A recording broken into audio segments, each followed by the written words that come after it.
phones, tablets, and keyboards. NFC and more. Find us at edecdf.com/radio. Great thing about sports. 805-222-4584. Radio listeners get 20% off your order. Whenever you're ready, baby doll.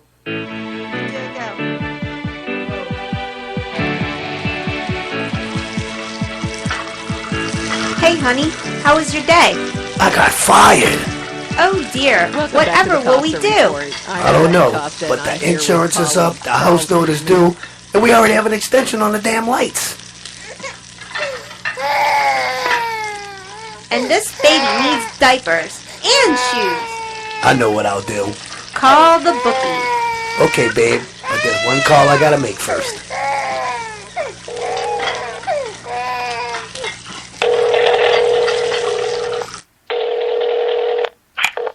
Hello, you've reached Marquette Mental Health Answering Service, so listen carefully. If you're an obsessive compulsive, press 1 repeatedly.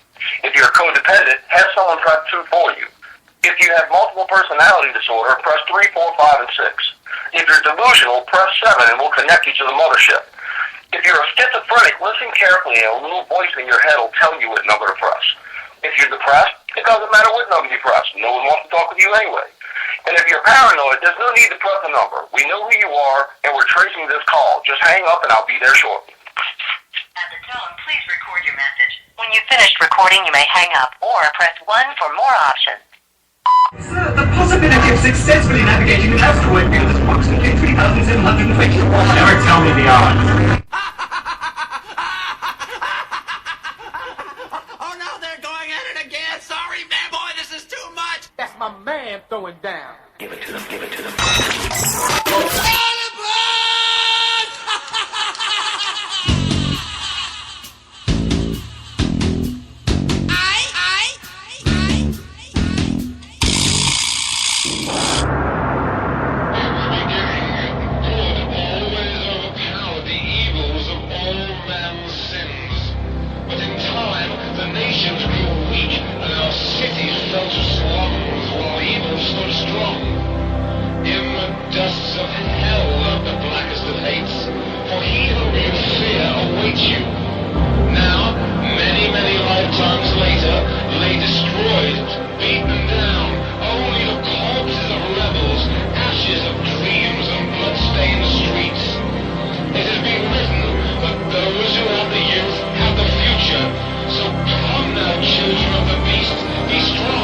Just win, baby.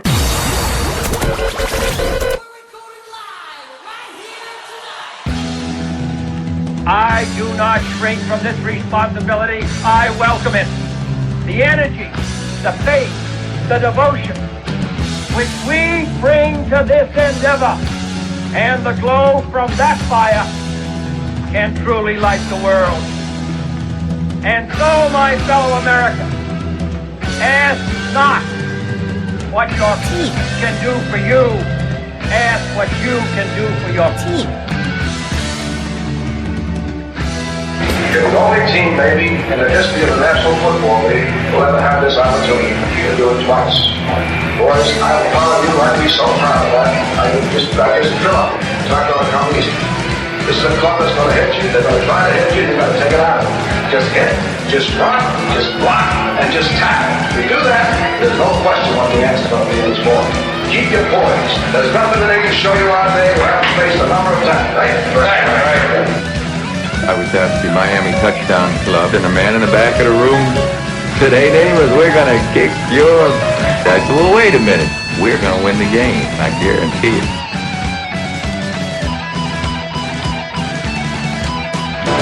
Bill Sims, you've just won the Super Bowl. What are you doing next? I'm going to go to Disney World. What is thy bidding, Master? The Force is strong. The son of Skywalker must not become a Jedi. If he could be turned, he would become a powerful ally. No, dude. America may have some problems, but it's our home, our team. And if you don't want to root for your team, then you should get the hell out of the stadium. Yeah. Go America. Go America. Go Broncos. Yeah, go Broncos. Yeah. Still, we hope our beloved Broncos can bring home another Super Bowl championship and once again bathe in the glory of your life. Amen. Amen. Let's go. Let's go. Broncos. Broncos. Let's go, Broncos. Broncos. Let's go. Come on, who's your hero, Cartman? Tom Brady. Right, and what does Tom Brady do after breaking the rules? Deny and subvert. Yeah. Yeah, what would Tom Brady say if he got caught shoplifting? Everybody shoplifts, why are you coming down on me? Yeah! You're Tom Brady, Cartman. The football commissioner trying to dictate his punishment to you. And what happens when an invulnerable cheater comes up against an elitist corporate dictator? Perfect storm of hypocrisy that everyone in the country has to deal with for months on end. Yeah! You're right, guys. I'm gonna Tom Brady this thing. Yeah! I may be down, but I'm not out. Tom Brady's never out. You broke the rules. You broke the rules. You're breaking the rules. You broke the rules. You broke the rules. How you found out I broke the rules? Yeah, you broke the rules. I'm commissioner. I can break the rules because you guys broke the rules before. But I didn't bust you enough. Just because you didn't bust us enough for breaking the rules, that doesn't mean you can break the rules busting us now. Both of you guys, I can do whatever I want. I'm breaking the rules. You, I'm Tom Brady. You, I'm the commissioner. I'll make up new rules. You guys, yours rules. Other rules. What the hell's going on out here? Everybody's grabbing out there. Nobody's touching.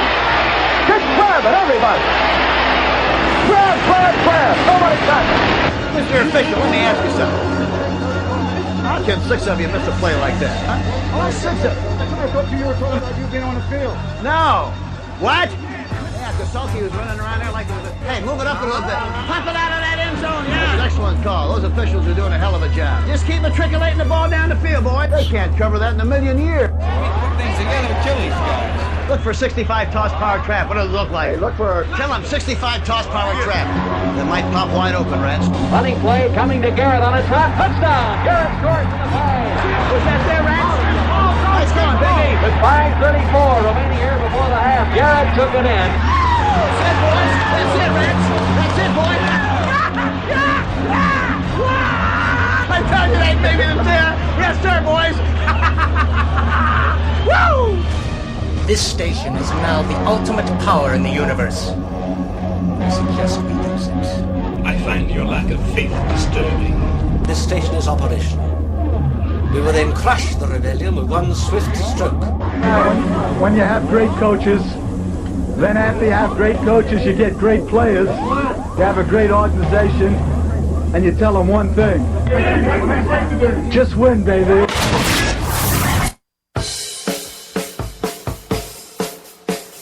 Brett Favre goes back to pass. He pumps. Now he fires over the middle. Intercepted. I can't believe what I'm seeing right now. It was intercepted by Tracy Porter near side to the 40, and John Sullivan runs him down at the 47-yard line. You've got to be kidding me. I can't believe what I just saw. Looking at that play, he should have just held on to it, Paul. He should have. He could have easily got 5 or 6 yards if he would have just pulled that thing down and dove forward. But why do you even ponder passing? I mean, you can take a knee and try a 56-yard field goal. This is not Detroit, man. This is the Super Bowl. The master of his position, Yasha Heifetz, never played a violin with more dexterity than Kenny Stabler is playing the Minnesota Viking defense. He's going all the way. All man way. Got out the field. Great. Waited a long time for it. With 2 seconds to play. Here we go. Dalton going for it all. Tip in the air. Caught by the Bengals. A.J. Green. What a mistake by the Ravens. You swat the ball down. You don't pop it up. How far can Rodgers throw? But can the receivers get far enough down the field? Rodgers in trouble. It's going to get there. He turned 32 yesterday. Does he have a vintage moment in him? In the end zone, it is caught for the win. You play to win. And I don't care if you don't have any wins. You play to win the game. You don't play to just play it. You don't play to win. When you start telling me it doesn't matter, then we're tired. Get out. We couldn't do diddly poo offensively. We couldn't make a first down. We couldn't run the ball. We didn't try to run the ball. We couldn't complete a pass. We sucked. We sucked. You play to win the game. it, just play it. Perform like that. You gon' play to win. What's that? You start telling me we suck. It doesn't matter. Then we're tied. You kidding me? Playoffs? What's that? Playoffs? You kidding me? Playoffs? Playoffs? That's pitiful. Playoffs? I just hope we can win a game. Another game. Get off my coach's backs. Get off the players' backs. I'm responsible for the whole thing. I'm responsible for the whole thing. Okay. The Bears are who we thought they were. That's why we took the damn field. You wanna crown them? They crown their ass. They are who we thought they were. And we let them off the hook. I told you what I'm gonna do now. Now you wanna what I'm gonna do. Think some contingency of that. Wanna know what I'm gonna do? Contingency of that. All of which are hypothetical. I'm the coach of the team. I decide who's playing. I decide who plays, when they play, where they play. That's why we took the damn field. That's why we took the damn field. What next? You play to win the game. I want winners. You don't play to just play it. I want people that want to win. This is how I believe, okay? I'm from the old school. Our formula is this. We go out, we hit people in the mouth, number one. Number two, we cannot give them the game. Number three, we suck. I tell you the truth. Right now, that person is not sold out to be part of this team. Cannot play with them. You play to win the game. Cannot win with them. Playoffs? Hello? Cannot coach with them. That is so much crap. Can't do it. You play to win. You don't know what we're trying to do. You guys don't look at the films. You don't know what happened. You really don't know. You think you know, but you really don't know. And you never will. I'm getting on the damn heat with everybody, each and every one of y'all, hammering my tail. I don't coach that way. I don't coach them to do that type of thing. See that? That's your IQ, buddy. I don't coach that way. See that? That's your IQ, buddy. 0. I don't really get it. I gotta tell you the truth. I know I'm smarter than that. You play to win the game. Playoffs? You don't play to just play it.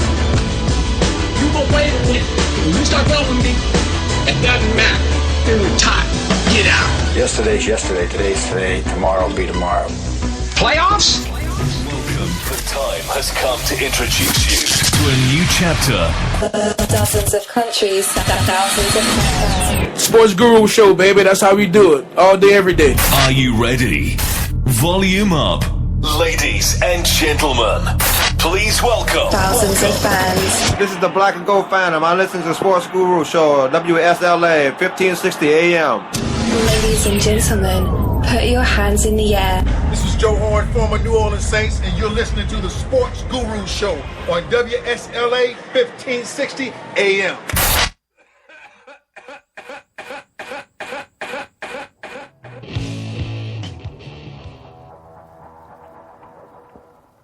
Hey, mama said the way you move gon' make you sweat, gon' make you. Come on, drop the beat, here we go. My favorite sports talk is Sports Guru Show here on WSLA 1560 AM. I know you're gonna dig this.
Hey!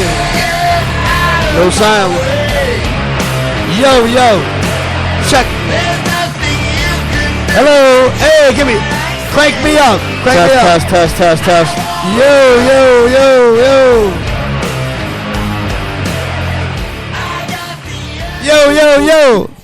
Hello, check 1, 2. Hey, give me your mic. Hey, yo. That's right.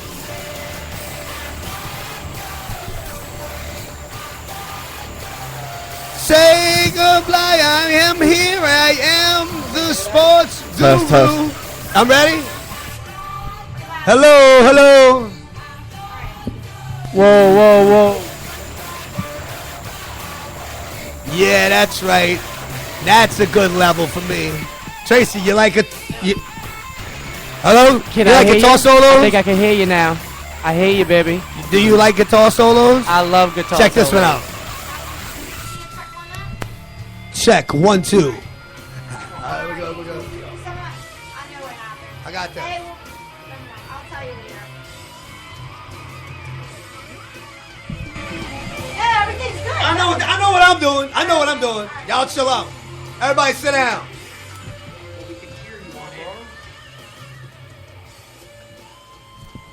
Yo. Saturday morning. I got the Amish Wonder in the house. What's up, Amish Wonder? Whoa, what's up, baby? Who you sitting next to over there? Man, kitty cat.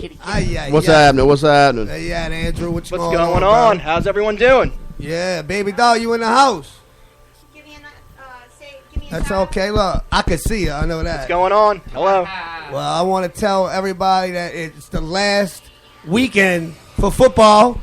We came through a whole season. 2015 NFL season ends right here this weekend. Super Bowl 50.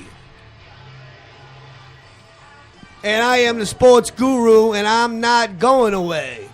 I'm always going to be here. I'm always going to be able to answer your question. And I'm going to be right. I know what I'm talking about. He's always right. I swear he is. And when I'm wrong, I'm still right. Because I'm manipulated.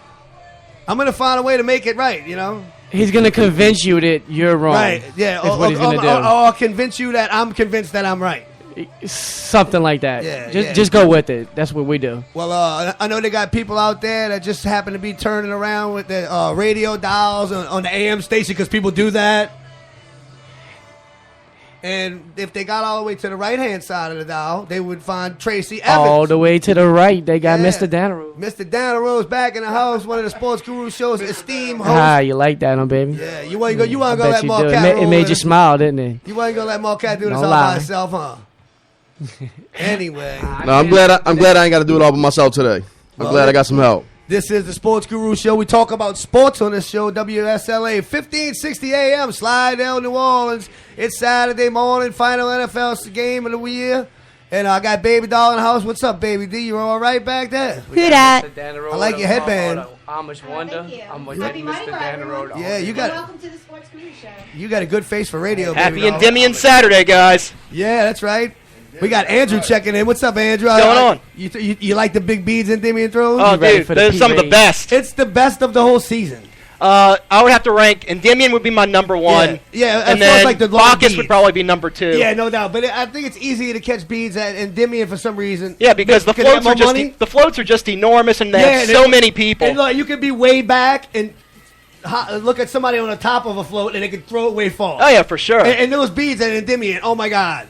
The longest ones, the solid ones, they know. They throw them all like you will. By the end of the parade, your neck weighs like 20 pounds. Absolutely. Oh, there's no doubt about it. Yeah, me and Baby Doll always have contests who catch the most beads, and we look like beat people walking in the Sneaky Pete's Lane. I want to holler at my boy Johnny Robart over there, the only one and only Sneaky Pete's. Sneaky. Thank you, Johnny. I saw you last night. Had fun with you, big dog, man. Look, we hold down Sneaky Pete's over here at the Sports Guru Show because that's our main sponsor.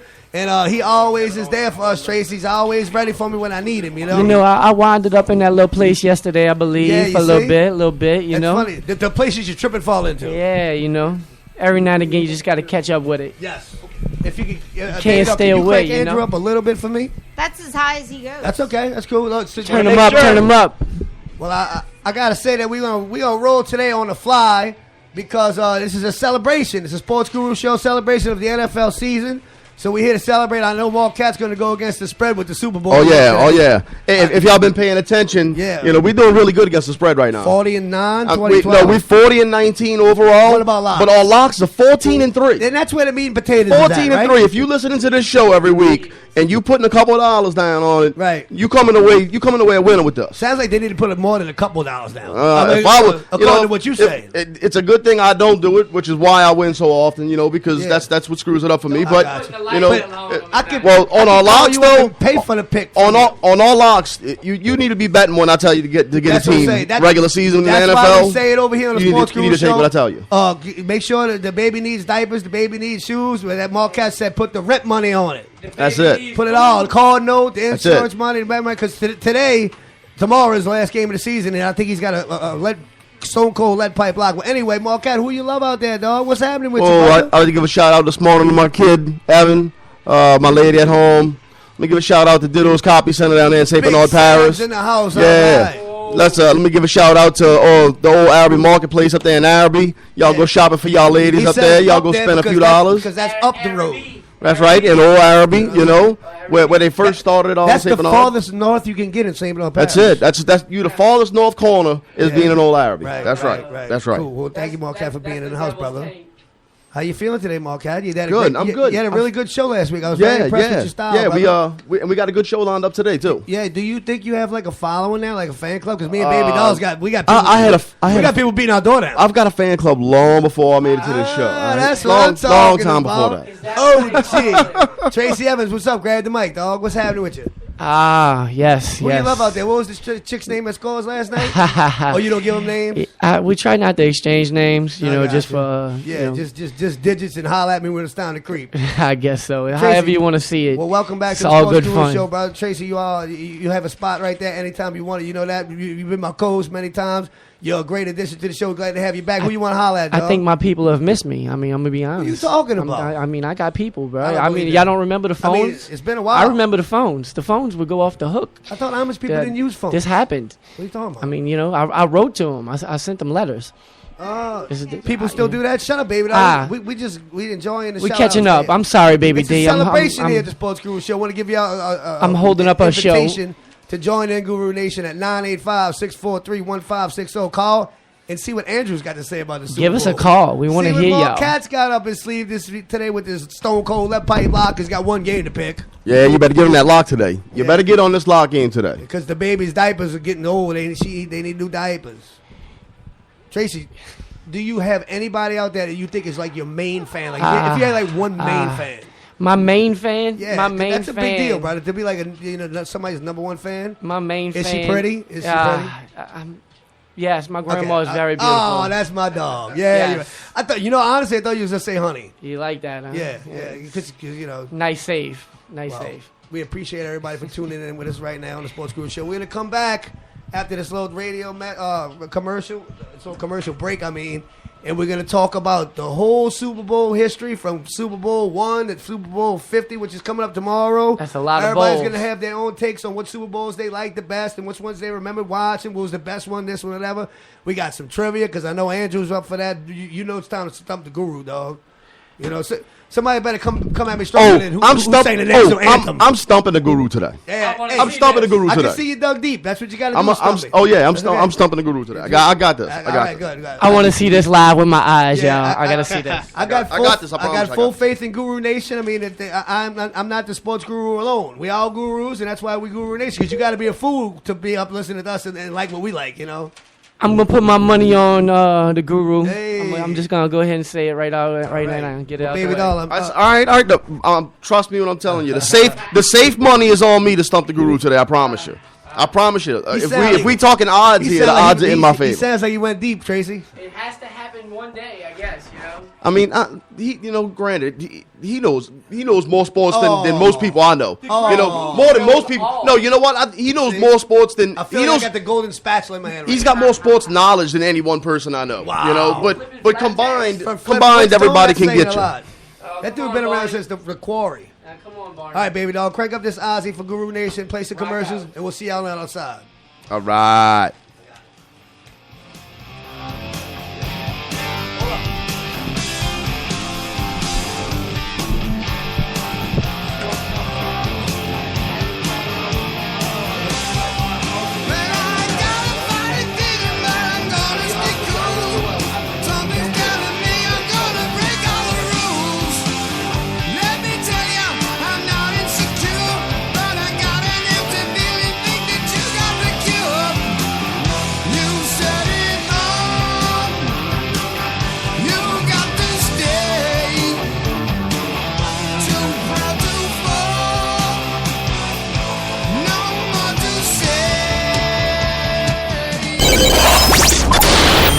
the Black and Gold Phantom. I listen to the Sports Guru Show, WSLA, 1560 AM. Run the track! Run the track! Run the track!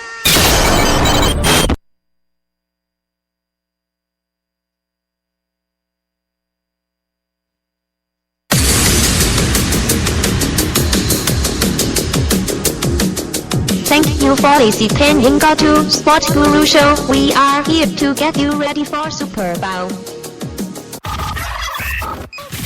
What up? All your friends and tell them it's going down now. It's going down. You understand that?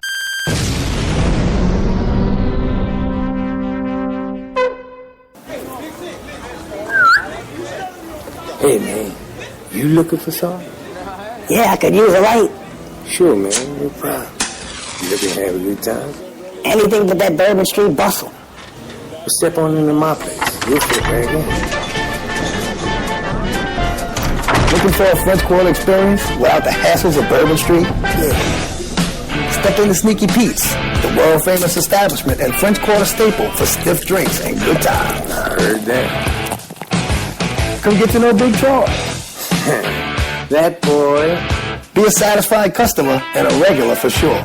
A regular what? Join the Ultimate Groom Support Group and become one of Tracy's biggest fans. I'm sure you will. You got any of that special sauce, Q? Come watch the Saints at LSU with VIP Vic Saturdays and Sundays on some great TVs with cold beer and kickbacks and shots. And bring your scissors. Make Sneaky Pete your French Quarter downtown home. Or headquarters. Pack your lunch. You may be here a while. Oh, Lord. That's Sneaky Pete's 135 Charters in the French Quarter, just off Canal. That's pretty close. 24 hours, 7 days a week. 364 days a year. Wow. Thanks, Pete. I'll be back for sure. Sure, pal. Another satisfied customer.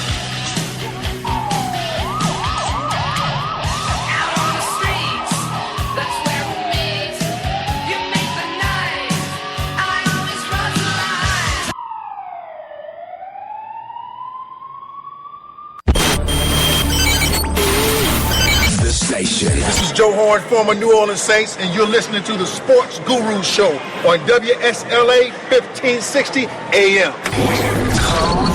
Follow us on Twitter right now.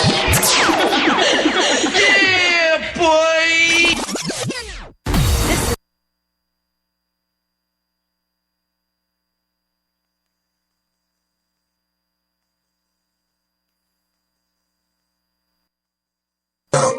I'ma try it out. I'ma try it out. I'ma try it out. I'ma try it out.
Over here, Tracy, with the Pauline Hardball Cat. What's Pass the up? glow sticks. What's happening? What's happening? Man, I watched the Pro Bowl last week, Mark, but I was upset. Man, it was really boring. That was boring. I'm saying though, like I've never watched a game before that looked like that I could have won. All right, if you and I playing on the NFC team, we'd have given them a better chance.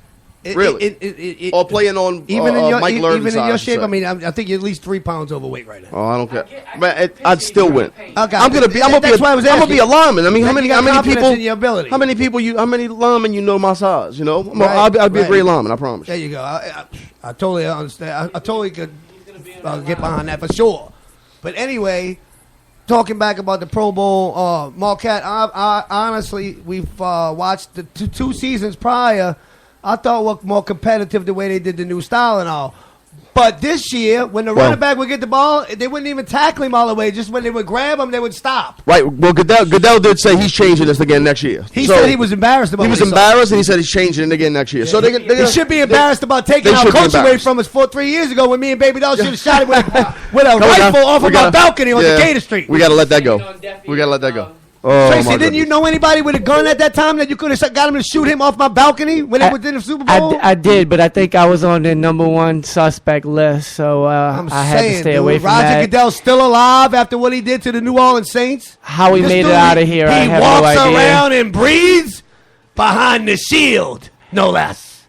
I perspired nothing against the man. That is never nothing. Well, you know, hey, I have nothing to say. Hitmen got to be quiet. I understand. It's all good. It's all good. Well, anyway, I watched the Pro Bowl last week, and Andrew, get in where you fit and talk anytime you want. You probably didn't watch it because you said you weren't going to watch it. Nope. Did you see any of the highlights? I did not, actually. All right, so Russell Wilson has a career day, but doesn't matter. Like Pro Bowl records, when I was coming up, like it was in the late 70s, the 80s, and even through some of the 90s, the Pro Bowl was a big deal. If you did good, you really did good because you were playing against the best players in the league, and they were tackling each other and trying to win. I managed to watch half of it. But now it looks like they. And then I watched the highlights. And even later. though they changed, the rules to make it more competitive the last 2 seasons, which I thought were, this year it was like back to where no matter how you change the rules and made the game better to watch, the non-tackling thing, like they're not even tackling when they go for the first down. I mean, and I understand about injuries hang some and whatnot flags or whatever. off their hips. I mean, let's get it over with. I was really aggravated. I was really pissed, to be honest with you, because I mean, you know, I won football during that week, and it got some Pee Wee leagues. There was a lot, baby. Hit harder than these boys sometimes. I swear. You thought what you kept calling it flag football. Oh, yeah. I wasn't very excited about it. And you know what? Roger Goodell did a press conference about how he was so disappointed about. He's embarrassed, in fact. Did they have to put one flag or two flags? You just woke up with the drool on the desk. We just mentioned that like about 30 seconds ago. That's okay. No, Two-hand touch or one-hand I like drool. touch? Drool, hey, you look good in drool, baby D. You know? I like the way you got your head like right now. Like, if you see it, you look like the king cake baby, but like sexy. If they hit the quarterback too hard, who's calling his mama? Oh, that happens? I'm saying, you know, Pee Wee. Well, anyway, dude, out of all the Marquette, do people bet on the Pro Bowl? Yeah, of course. That's got to be retarded. Of course, yeah, but they bet on anything. I'm gonna take Team Irvin at -3. There's a point spread for not just for the game. There's a point spread for all the props as well. You know. Somewhere, someone's betting on what time you're gonna wake up tomorrow. Yeah. Right. They making bets on what time we gonna go on the air. I promise you. I've been in places where the odds are always in the O'Clock's favor. Ah, see, Marquette, that's why I take got the you. over in that Andrew, one. if Take you the were going to over put in money that down, one. you'd have to go with him. Dude, easily. I mean, really. Can I just about please. the Pro? Out of all like the major sports All-Star games, Pro Bowl is easily my least favorite. Like Yeah. I'll actually watch the NBA All-Star really, game. I'll watch the MLB All-Star Right, game. great game. You know what? It means something. I just do not want to watch the Pro Bowl. I put it on the television, but I didn't watch it. I put it on TV, but I was in the kitchen cooking and stuff. And unlike the NBA All-Star game, where you're kind of just watching it just to watch all these great players throw the ball around, which is great. Nobody really cares who wins or loses in that game. The NFL's not as fast like that, so you'd want a good competitive game. And I think not tackling does not make it competitive at all. It's just pitch and catch now. Right. You know, like the last 2 seasons, they changed the rules and made it more competitive. They were hitting. They were knocking snot bubbles out of each other. But this year, they went back to where the running back would run the ball. I would like to see snot bubbles again. When he would get grabbed by a defender or two, they would just stop instead of him hitting the ground. And I'm like, Dad, that pissed me off, bro. Say something, baby doll. It's just not the same, I swear. Dude, I'm telling you, that's the female king cake baby right now. She's gotten way too quiet. This is uncomfortable. You ain't busy. That ain't working. That's the way you do it. Get your money for throw nothing a party, and your something, chicks for dude. free. Like, you know. So Marquette, first Super Bowl you ever saw? The first one I could remember, that I really remember, that stands out in my memory, is the '85 Bears.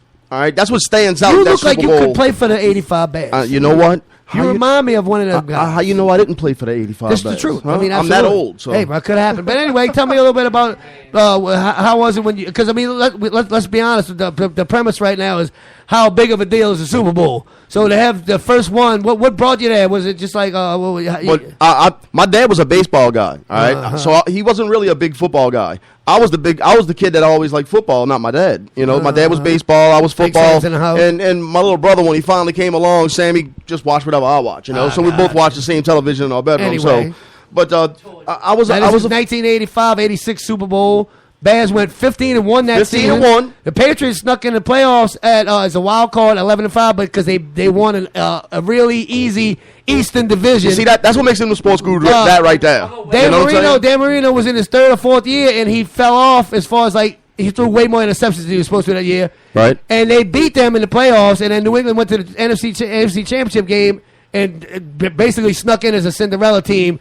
And for that team, and quarterbacked by Tony Eason, who knew him? You know what? But I still don't know him until you said it just now. They did have an Irvin Fryer.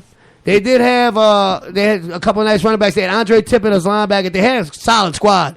But going up against that team, which Marquette is the reason I asked you about your first Super Bowl, to be going into to go into that as your first one, what a dominant team to be your first Super Bowl, and maybe the best ever in history. That's the first one I remember. Maybe the best ever in history. I'm not going to say remember. I'm going to say the first one that stands out. I mean, I remember watching Super Bowls younger than that. But that's the first one that really stands out. The one that made me really love the Super Bowl. It was a really shitty game for a bunch of reasons. Number one, they didn't give Walter Payton the ball. Right.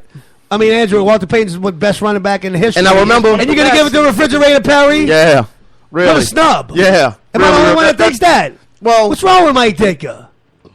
I don't agree. Sweetness was crying on the sideline. I don't agree with putting in that, putting in the Refrigerator as running back at all in no situation. Okay, it was fun during the season. They won a couple of games. Right, it was good. It was good publicity. But in the Super Bowl, I understand. It's kind of like putting J.J. Watt in. Like the Houston's are putting in J.J. Watt on offense as a running back. I think it was my first time seeing the NFL be like really cheesy and play into the crowd. Right, but that was really cheesy. And let's not take it away from him. That was a great ploy for the NFL marketing and all that, because all year long the ladies who don't really watch football, they know about Refrigerator Perry. Right. Well, and it was a novelty thing that year. But at the same time, I thought they should have shown respect to Walter Payton. Right. Let the man run the ball the whole game. I mean, Matt Suey scored a touchdown. Willie Galt got a touchdown. Jimmy Mann ran one in. The defense got two, and Walter Payton got 60 yards. Yep. But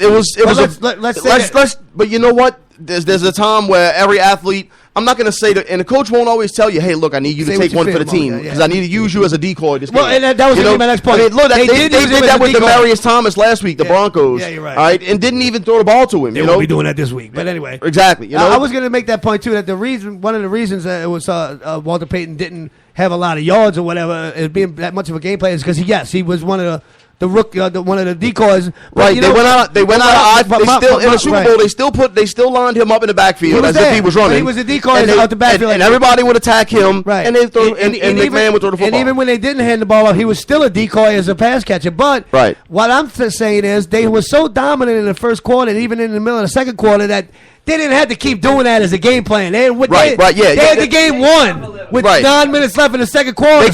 I agree with you. Midway through the third quarter, I guess they didn't feel comfortable with their win. With hey, we're going to win this game. So let's continue to go with the game plan. Dick is he's kind of like a dick. Yeah. Right, Mike Ditka. Right, okay. That's your IQ, buddy. 0. So Andrew, I know you're younger than me. Can I make you guys feel old? See, why are we on the same page? Sure, why not? I wasn't even 1 year old when that Super Bowl happened. For some reason, we was on the same page, but I'm not happy about where you coming from now. I was probably just crawling around still. That's 85, 86. That's deep, bro. I was born in 85. I was 4. Is this hair gray? I mean, is it really? I was Andrew, 4, talk to me about 5. your first Super Bowl experience as a fan. The first one I really remember was the one when it was I think it was 96 with the Packers and Patriots. That's the one I remember, and that was here. And the Superdome, yeah, Drew Bledsoe. Yeah, Bill Parcells, coach. Bill Belichick was assistant coach on that Patriots team. Yeah, Brett Favre's first Super Bowl. Yeah, remember when he got the touchdown in the third quarter and he ran all over the field with the helmet off? Yeah, I remember that. That was a good game. But MVP for that Super Bowl, does anybody remember? No. He was a Heisman Trophy winner from Michigan. And he's famous for making the pose. Desmond Howard. All right. 214 yards returning. Guru, touchdown to start the third quarter. That's why Marquette gave me my props early, because I know this, I watched the game. I was almost practically there, but, anyway. Right. Well, I remember. I recall. See. Anyway, so, Andrew, at that point, of course, you grew up in this area, Saints fan, whatnot. Brett Favre kind of like was who you were going for because you knew about his history of being from here. Right. So that's pretty cool for you to be. That's your first Super Bowl experience. Brett Favre winning. Yeah, that's the first one I really remember. My son is named Brett Favre because of that Super Bowl. Oh, nice. He was just all around good quarterback. I mean, if you like sports, and you can't not like Brett Favre. Baby doll, did you first watch the Puppy Bowl, the Bud Bowl, or the Super Bowl? I'm gonna go with the Rose Bowl. Hey. Super Bowl. Oh, really? Now this was like when you were bartending. I think the Puppy Bowl existed when it was my first. It was a trick question. It was a trick question. You always got to challenge. No tricks. You always got to challenge the hot tricks are for kids. You never know if they up on their game. You got to try to stay a step ahead of them. Anyway, baby doll, talk to me about your Super Bowl experience. Like the earliest memories, if you can remember watching it where you cared, or if there was any team you liked at the time. Because I know where you at as an NFL fan, but just talk to Guru. I bet she was a Steve Young fan. Give us some Super Bowl stuff, baby D. Well, I used to, once I got involved with bartending on Bourbon Street, that's really when I started paying attention because the more that the Saints won, the more money I would get. Right. And Would all you that really good a stuff. stripper acting like a bartender? I mean, yeah, right. Because I mean, I know you tipped Joe. I'd pay to see that. Yeah. Yeah, I was a good bartender. That is not a no.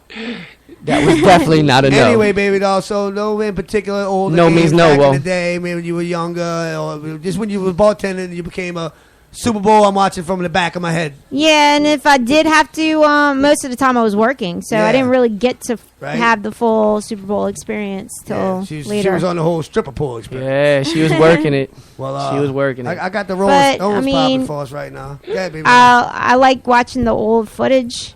That's fun. Like all the Steelers. That's a nice ones, vibe. The past ones. Yes. Those are good. Right, there you go. That delve into the mind of baby Mean doll. Joe Green please era. don't make us. Right. They had 4 rings. Steelers got 4. 2 of them back to back. They won back to back Super Bowls twice. So that's pretty cool. The Steelers got some serious rings. Terry Bradshaw. Shout out to my boy L.C. Lee. MVP. I love the biggest Steelers fan in New Orleans. I swear to y'all. Yeah, that's right. You always mention that. Yes. Well, let me turn up a little bit of this Rolling Stone just for a second so Tracy can get the groove. Just check it out, Guru. Oh, yeah. Y'all feel that? Can't get enough. Come on, Cat. Jam Cat's taking notes, dog. You're not a very cool cat. Hey, if that dude's taking notes, the world's in trouble. Yes, we're all in trouble. He's good enough on the fly. Well, I've been watching the Super Bowl, and my Super Bowl thing, Tracy, is you know who my favorite player is. I do. I do. You know. Go ahead, Marquette. Ken Stabler? Is that who? Yeah. That's got to be who we're talking about. It's not a stretch. Yeah, you wouldn't be wrong. Absolutely not. Right, Kenny Stabler.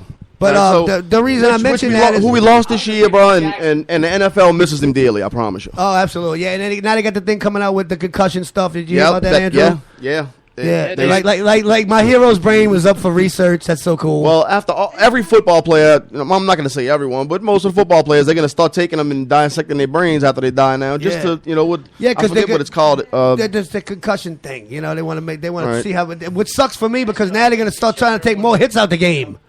Well, I feel like if you go into football, you know what you're getting into. Oh my God! It's like it's like the you're wearing my drawers right now. Fighters. That's the only argument there is. Absolutely, thank you. So when you suit up as a kid in Pee Wee ball and park ball, and if you happen to play high school like Marquette did, and maybe a little college like Marquette did, you put that jock strap on, you snap that chin strap on, potentially you're gonna get your bell rung. It's gonna happen. Bell ringing is basically a concussion. It's better than possible. It's gonna happen, and they compare it to being in a train wreck every 60 seconds. Oh yeah, so every 60 seconds you're in a literal train wreck, head-on collision. I heard a similar every 60 analogy. seconds. So somebody said it's like starting 35 feet from a brick wall and running it full speed 35 times in an hour. Right. Since you played, you ever had a concussion? Had 2. Yeah, I had 2, and both of them were in my senior year at Archbishop Hannon. Yeah, both of them. And now I know that concussions don't necessarily have to be a headshot. You could just get your body jawed so hard in a tackle that it can rock your brain. You can get a concussion that it doesn't have to be like your head hitting the ground or being hit in the head. Look, he had a concussion he can't remember right now. Look, see? I'm trying to remember if I had any other ones. Yeah, you in that protocol right now, dog. Well, Andrew, that's a great point. What was that? That was the mothership. That was the mothership. You heard that? Yeah. Marquette's right down the street. Andrew, we were talking about Kenny Stabler and the concussions and whatnot.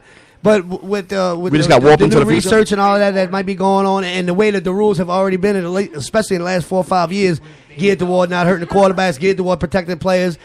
I mean, it almost. Am I wrong when I say it looks like we're going to be not even tackling soon? It's going to be flag football. Yeah, touch football, flag football, whatever you want to call it. So the Pro Bowl that we just complained about could be the norm. Man, it's getting weaker every year. It sucks because I don't like any other sport that much. I mean, I still love the days when guys were coming off the field missing teeth. Yeah. Didn't know what stadium they was in. Getting a clean hit now. That was the fun of 15-yard penalty. Yeah, right. Everything's a 15-yard penalty now. You can almost call a penalty every game, just like basketball used to be that way. Yeah. Now football. And not just the fact that it could change a game and extend a drive or stop a drive. Yeah. It just sucks because it's like you know what tackle football is playing it. Right. You know that they not. You know what you signed up for. And that's what Andrew said earlier. You know what you signed up for. You know what you signed up for. And that's why they get the big dollars. And you've been knowing it since you were a kid. Right. You've been knowing since you were a young child watching football on TV. Hey, these guys and the best part of the game was the hits. I might break my leg on my arm. I'll get a punctured freaking lung. Right. Hey, that guy just got knocked out. I want to do that. Right. You know? My favorite part of playing ball was after the game getting a girl. Tracy, I'm sorry. Now, Tracy, you had a storied career, though. You started getting the girls after you hurt your leg. Remember? You hurt your knee. Right. I hurt my knee. Kenilworth was so upset. I couldn't run the whole down the road was so upset that Tracy couldn't run the ball anymore because you did stall for like at least a season and a half. Yeah, you was the main running back. I played more than just I'm saying it, but you ball. But yeah, you're right. All right, we'll spit then, dog. No, it's cool. It's cool. But your knee injuries killed you. It did. And Marquette, you still suffer right now with your knee. Sometimes I see. Oh yeah. I see so much pain. I'm tore I've seen you in tears. I'm tore up. I mean, I know you got a reputation, big guy, strong guy. My back and my knees are oh tore my up. God, I want to kill myself. My back and my knees are tore up. So Andrew, that's what I'm talking about. Tore up bad. You're talking about. Marquette, you knew what you were getting into when you started playing ball. And no longer run. And look, not only that could you get hurt during the game. I'm not running nobody. Listen, not only that you could get hurt during the game, you also knew that years down the line you could be suffering from that knee. I mean, you know it. But when you're young, you don't. And I guess that's what the lawsuit was about. Was when you're young, you don't know all that. Right. You don't know that 40 years from now you're gonna be sitting in a wheelchair. Maybe you didn't know. You know. So what you signed up for. You knew what you signed up for, but I guess that's what the idea of the lawsuit was you how much can you know by age 18? How much about that? How much about what it is you're doing can you know by that age? Not much. Well, obviously now they're gonna know about when they 14 years old what they want to do with it. A bunch of stuff wrong. I don't want to be walking around like my daddy, crippled to go to the bathroom with a walker, but he was a great quarterback. Man, you only get to do this thing once, you know. That's what I'm saying. Just have fun doing it. Try not to kill yourself too soon. Tracy, your Super Bowl. I know where you at, Eagles fan. But War Eagles, baby. That Super Bowl with the Patriots, that wasn't your really first Super Bowl experience. Give me your oldest memory Super Bowl. Who is you a fan of, and what got you into watching Super Bowl? Because I'm sure you watch them all religiously since then. But what's your oldest memory? Was you like Cowboys when they won 3 in a row? Were you? It was. I did around that time with Aikman. It was. That's when I really started watching. I really did. I was not a Cowboys fan, but that was just good football. Yeah, just like I hate the Steelers, but they were so good in the '70s. I respect them. Yeah. Dallas too. It was just good football. Yeah, they beat Buffalo twice, and then growing up, then they beat interested Pittsburgh. in the game. You know what I mean? Yeah. So I'd definitely have to say. What a great dynasty that was. That's definitely what got me wanting to watch every Super Bowl. Every Super Bowl, then on. Without a doubt. And Andrew, I'm ready for them. You a little I'm ready too for this young one. for I don't that? know about y'all cats. The 3 Super Bowls in the '90s, Cowboys won. I vaguely remember them, but right before that Super Bowl you mentioned, I couldn't really tell you any details from all those Cowboys though. So then we tied that around town. What your favorite Super Bowl was? Boom, there you are. That's on our seat. But anyway, baby doll, I want to talk a little bit more about this upcoming game. There's a Super Bowl tomorrow. Yes. Super Bowl 50 so is let's tomorrow. Mix it up. Let's talk a little bit about that. We are in the countdown. We'll continue to do some Super Bowl history and trivia and all of that, and we're also going to talk about the Super Bowl that's coming tomorrow night. And I am how you say what's that word? The jet pilot. The jet pilot. The pilot. It's a shame you can't say every word you want on the radio because jet pilot only goes with a certain word in front of it. Yeah. And I'll give a shout out to my boy Billy Cook for teaching me that phrase because I'm a nigga jet pilot. It's the name of a band. Hey, if it's the name of a band, then it's okay. It's okay. Bum, bum, bum. He gets a pass. Andrew, did you hear every single person talking about how Carolina's going to win? Or am I the only one hearing that? I've heard quite a few people saying that, especially a little bit of the younger crowd. Yeah. They're all big Cam Newton fans. What an understated statement. They all backing up Superman, you know? I like the way you subtly said that because I think it's way more emphasized than that. I saw a gentleman. I saw like a stat, I guess it's a stat or a study that's saying mostly the 18 to 35 demographic is supporting the Carolina Panthers because of Cam Newton, probably. Yeah. And let's talk about race, too. I guarantee you all of my black friends and everybody who's African-American, whatever descent that is, they are all going for Cam Newton. Not one black person is rooting for Peyton Manning today. And if you all call Guru Nation at 985, unless you're actually a fan of football. 5-star TV. Yeah. Because they're from New Orleans, bro, you know? Yeah. They could just like football and athletes. I'm not making a racial comment to be on a negative type of thing. It's just that's a reality, and it's kind of cute. It's you know? They all going for Cam Newton right now. And we all going for Peyton Manning. Let's just straight up say the line is drawn in the sand. This is a black and white Super Bowl. But it's football, so it's not fighting in the street, so it's okay. I don't know if I'm going for Peyton, bro. It's okay. You know what I mean? Like, I think I kind of want to see the youngster get it. And guess what? Bro. Maybe we need a little bit of that tension to be broken like that through something like this. Now, let's face it.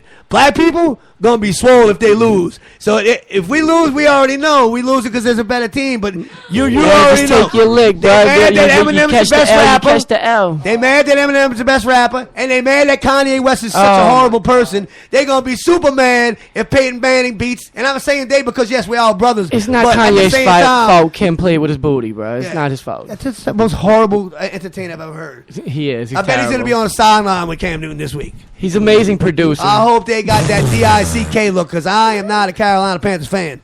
And I don't want to hear all that, I hope they win because they from the NFC South. Man, whatever, bro. When do you think we're going to get our subpoenas from Kanye West in the mail? Well, I would love to fight him. I can't wait. Oh, my God. Let's take it to trial. But anyway, Andrew, when we talk about what expectations were and what we've seen, I have not talked to one person in my circle. Not one? That said that Denver had a chance, or even not only not going to win, but not even have a chance. Oh my God! Every single person I talked to said they getting blown out, and I'm like, whatever. Yeah, I know quite a few people who are saying like, no, Denver has 0 shot. See what I'm saying? So the consensus is you can't just count them out. I mean, come on, it's from your personal people and my personal people.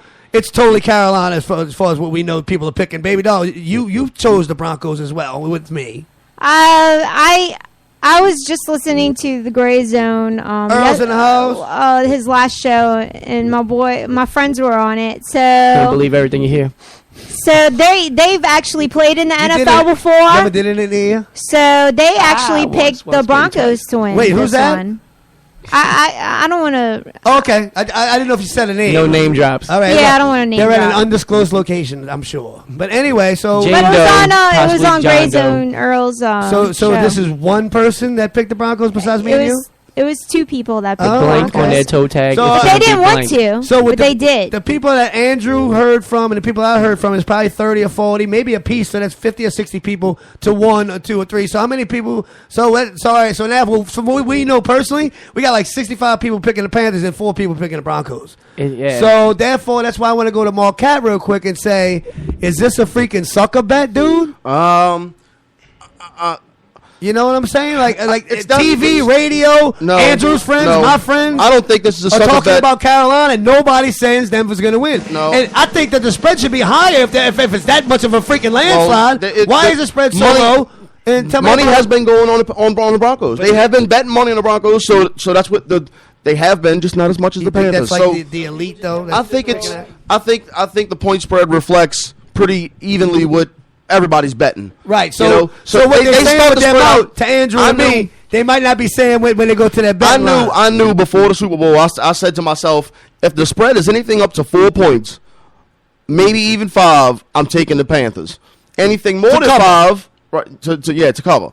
Anything more than 5, I'm going to take the Broncos and take the points. Because I think the Broncos are going to keep it close, but it's going to be like at the very end they're going to throw a touchdown to get within 6. And you also mentioned that it may be a lower scoring game than people was 41 over and under? I'm not positive, but it's right this second. It was 41 earlier. Right. So that could change that fast? Oh, it changes about a minute. I don't know what it is right now, but it was 41.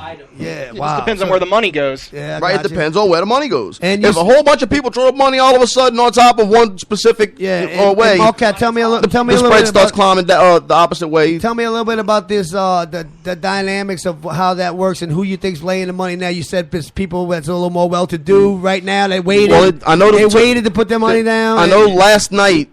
All of the big hitters waited till last night. The rich because people, when they hit, the point spread went down a half a point. Right. All right. When they bet last night on the Broncos, a bunch of heavy hitters bet on the Broncos people last night in Vegas. $10 grand, right. $30 and when they did, the point spread went down a half a point. Andrew? So I got to figure maybe every 5 million or 10 million, maybe more than that. Every 10 or 20 million in betting, they'll go up or down a point or half a point with the spread. You don't need to give us all that information because I don't want nobody, the NFL Illuminati, to come kill me because I know too much. So Carolina's still at minus 5.5 right now. Yeah, so I got a feeling it's keeping it close like that because Denver's got way more of a chance to win than people are saying. The total did go up though. If Denver didn't have a shot, the spread would be 9. The total did go up to 44.5. Okay, do you realize Super Bowl 1, Green Bay, Kansas City, Green Bay's favored by 11. Super Bowl 2, Green Bay, the Raiders, Green Bay favored by 10. Super Bowl 3, the Colts were favored by 22. At some point over the Jets. So what I'm saying is, if everybody we talk to is saying with them out how much Carolina's going to blow them out, it ain't showing in the freaking point spread right now. Well, the point spread saying it's going to be a close game. Less than a touchdown. Yeah. So don't look at me like I'm crazy. NFL people saying that the Broncos could win because the Broncos could really easily win this game, or Vegas would be saying different. Right. I think that you knew I had the Panthers picked the whole time to win this game. I definitely got them picked to win by a big margin, but I don't know how big that margin is going to get closed at the very end of the game with the Broncos trying to catch up. More than 10?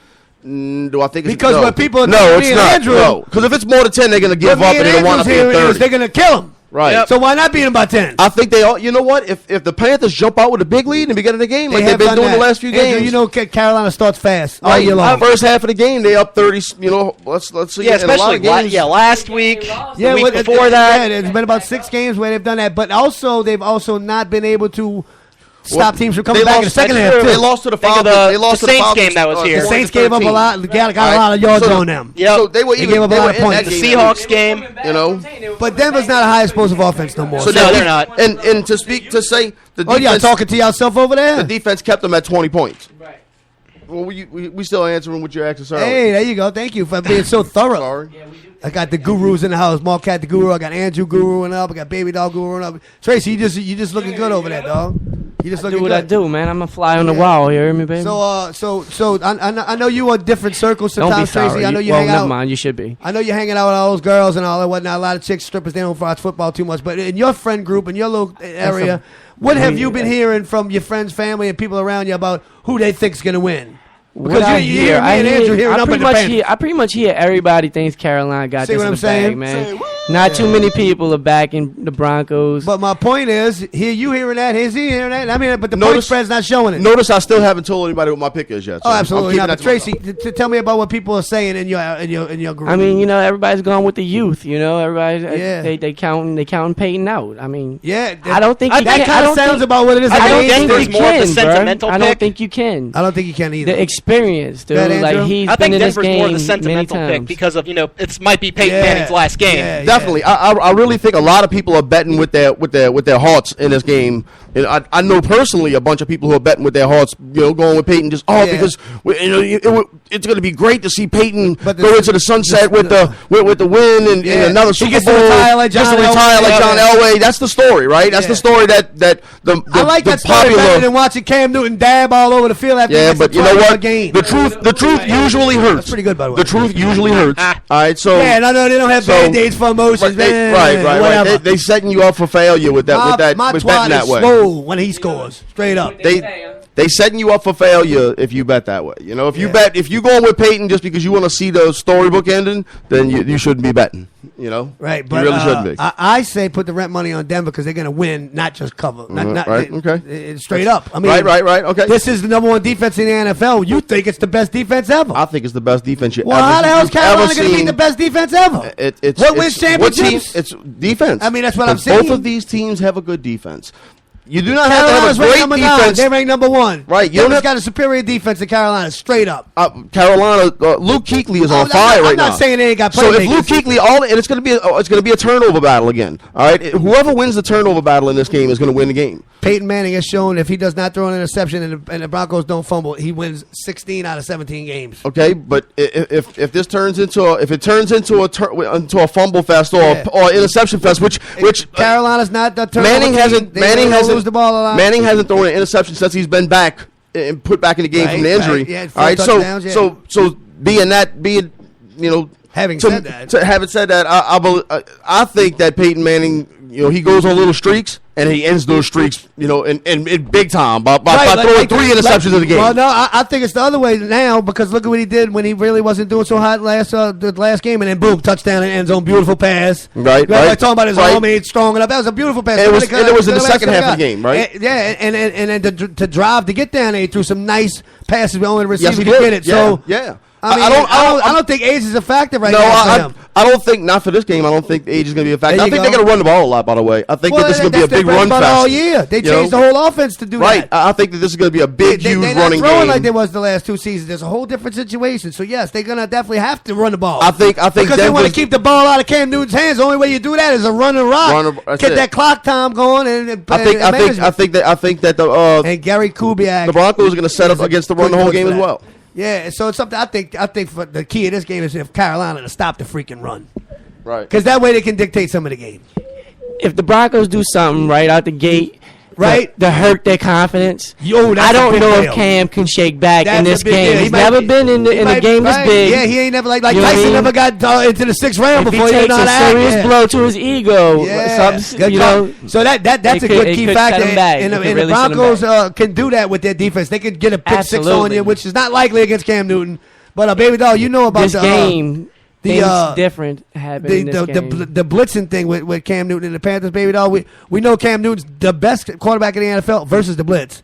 He's thrown 19 touchdowns, only maybe 3 interceptions against the blitz. But baby doll, what do the Panthers do to fend off the blitz? Is there certain things that they stop? Because obviously they do good against it. What you think about that, baby doll? Is it something they doing?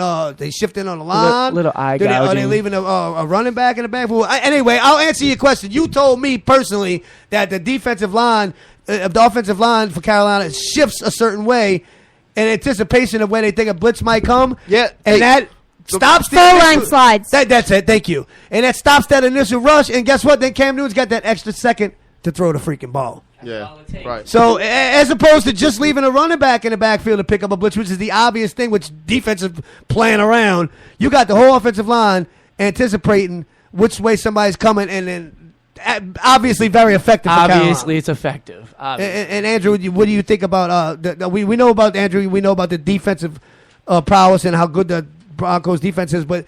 Having said what I said about Carolina's good against the blitz, and Denver not being a really hard blitzing team, you think there's going to be any of that factor going on? Denver's secondary is just stacked, too. Yeah, so they don't need a blitz a lot. No, you have Chris Harris Jr., Aqib Talib, and when Bradley Roby's your number 3 corner, you're in pretty good shape, I would think. Yeah, so the Broncos don't need to really surprise anybody by all of a sudden starting to blitz a lot, especially against a team that's great against the blitz. Their blitzing is the green dog blitz.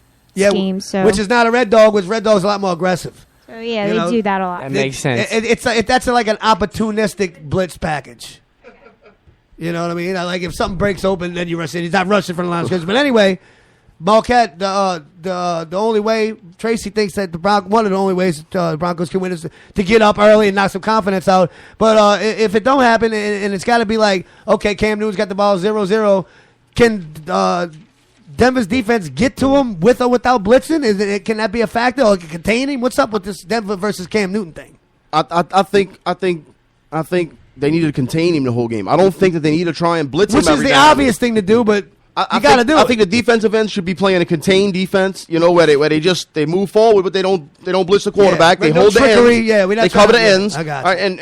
And you want to keep Cam Newton in that pocket. Because if you can keep Cam in that pocket, them inside linemen for Carolina are great. Which is very hard to do for every team in the NFL this year. Right. It is. It's I mean, when he needs a first down on third and 8, he gets it. That's what Cam does, and that's what makes him one of the best prototype quarterbacks, I think, for the NFL in a long time. I guess the big thing is, has Cam Newton ever faced a defense like this? Yeah. That's what know what? That's what I've been saying that, Andrew. They haven't seen a defense like this the whole season. And the Broncos haven't faced or seen a quarterback like Cam Newton. I do agree. I agree with that, but Cam Newton hasn't been pressured like Denver's going to pressure him this game. And like I mentioned about how they pick up the blitz so good, and Denver really is not that great of a blitz team. Well, doesn't need the blitz because they got such great cornerbacks like Andrew mentioned. You think they're going to try some of that though? Maybe to give them put a little extra pressure than they normally put, even knowing that the Panthers have been so successful against that. You think Denver's going to give that a shot? I think Denver's going to tone it back a little bit instead of going for the sack. Right. I think, like I said, they're going to play a contained defense. Confidence in they're going to say, "Hey, look, you know what? We don't want you. We don't want the Marcus Ware blitzing. Right. We want him to come in, hold up, check his spot, and take a block. Yeah. And some teams like the Broncos, they're okay with their front four without having extra people blitzing. So maybe you're talking about DeMarcus Ware, right? Just contain. You talking about Von Miller? That's Andrew's Von Miller, and just hang out on the ends down there. Keep Cam Newton in the pocket, and your inside linemen are going to get to Cam Newton. All right, and they don't have that great. I don't know if you notice or not, but they don't have a bunch of passing yards. Fan right now. I'm not trying to be a fan of anybody. I'm just sentimental journey. I just think that the defense, Broncos defense, is great. Their offense is good, just not better than great. We got a great show for you today on the Sports Guru Show. A little different. We're a little loose. We got Andrew. What's up, Andrew? What's going on, man? We got Tracy Evans in the house. Yeah. And I got a phone call on the line. Who this is and where you at? Hey, man, it's a tornado, brother. Hey. Did we lose him? Yeah, man, I'm here. We lost him. Oh, he's just a loser. Did you hear me? Well, Womp. Sometimes that happens. I'm on the line. Hey, hello. There he is. Hello, I'm on the line. You are there, baby. Hello. That's the tornado. What's up, BP? What's going on, man? My brother. Oh, my God. We got Tracy in the house now. We got Byron in the house. It's a full circle now, brother. How you doing, big brother? I'm doing well. How y'all doing today? Oh, you sound all chipper, but you got a big slice on the top of your head right now. It's all bloody. How are you doing, Mr. Point Event? I'm good, bro. Say, bro, we're talking about Carolina. We're talking about the Denver Broncos. In your circle and people that you've talked to, and you do a lot of stuff on the internet because you're such a popular rock star. But the consensus from what we're hearing, and I'm not talking about analysts and TV shows. I'm talking about your personal people around you that you've spoken with. For us, we've all heard nothing but Carolina. I mean, as far as the people we've talked to, and I'm talking about everybody in the studio, the spread might as well be 13.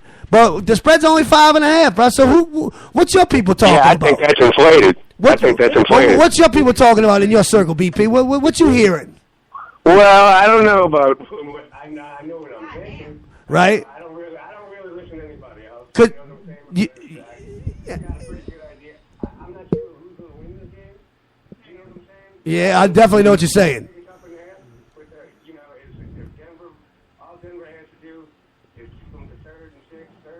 There you go. That's some of that containment. Yeah.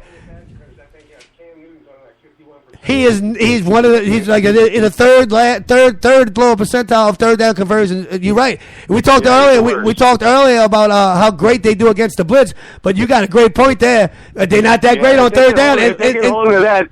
I mean, he does get some passes off, and granted, he does have a good third down fucking conversion ratio because he can run. Right. Yeah. The potential there.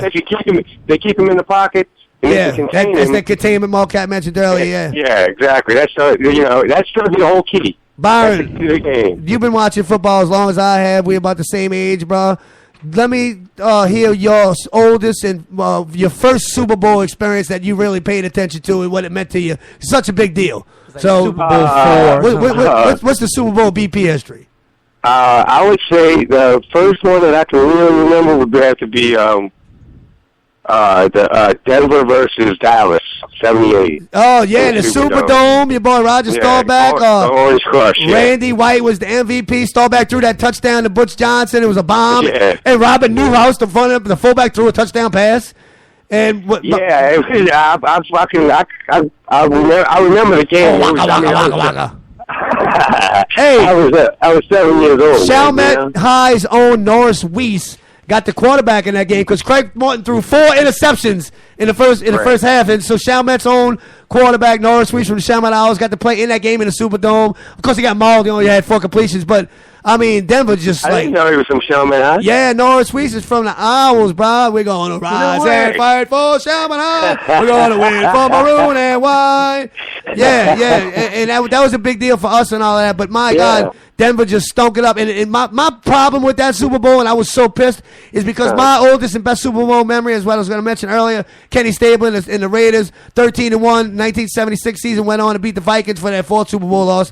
And that's when I first became a football fan, watching that particular Super Bowl. So going in to the 78-77 season, I'm thinking the Raiders and the Cowboys, and all the magazines picked that. And here the Raiders going to have a great season, 11-3, but the stupid orange crust was a 12-4. And the Raiders had to go on the road for the AFC Championship game against the Broncos. And let's face it, the way Denver stunk that Super Bowl up, the Raiders were on the road. It would have been a way better Super Bowl, and I would have had more redemption as a Raiders fan.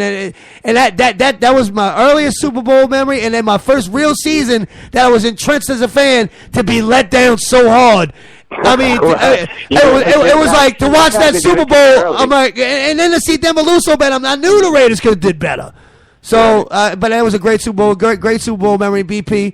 And if you had to put your money down, Marquette saying, Marquette said no. I know, yeah. Okay. I'm going to say Marquette's right about the turnovers. Right. Anybody that has two turnovers are over. Yeah. Whoever has over 2 turnovers loses the game. Oh, absolutely. There's no doubt about it. The turnovers are definitely going to decide this game, I think. But anyway, it's going to be a big defensive game. I didn't want to ask you about what Marquette, based on what Marquette said, but my idea was, from what I'm hearing from him, because Stone Cold Lead Pipe Lock champion over there, it seems like he would take Carolina if the spread was what, a little higher? If I was taking Carolina, anything up to 4. Okay. Well, you should maybe even 5. Well, a lot of people do is they bet one way early in the week and the other way at the end of the week. Oh, you can't lose like that. That's exactly Carolina early in the week and then take Denver at the end of the week because the things change so much. You know, that's almost exactly what's happening in my case right now. So would you take the Broncos and the points at the spread it is now, or would you? The Broncos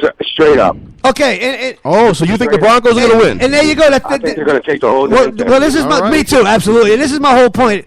Everybody we've talked to and we have heard talk, and now I'm bringing it all around town. Not just Andrew's partners, my partners, and everybody else, Tracy's friends. Now with ESPN, I never seen one person on national television say the Broncos were going to win. So, and here's Byron saying he thinks the Broncos are going to win. His baby doll saying Broncos are going to win. Here's me saying Broncos are going to win. Not just take the points, they're going to win.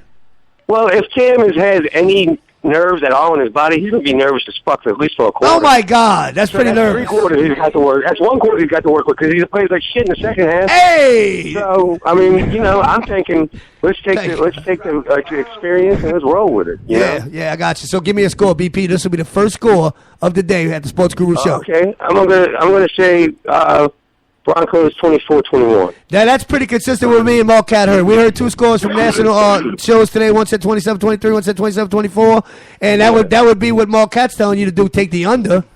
Well, that's what I was thinking. I was thinking under when it was at 41. So now it being at 44, I'm still thinking under. Yeah, you're right. Well, Byron, I think I think you're. Whoever gets to 24 first wins. I think. Oh, there you go. And so I think of Andrew. You might want to say, would you think it would be more of a shootout?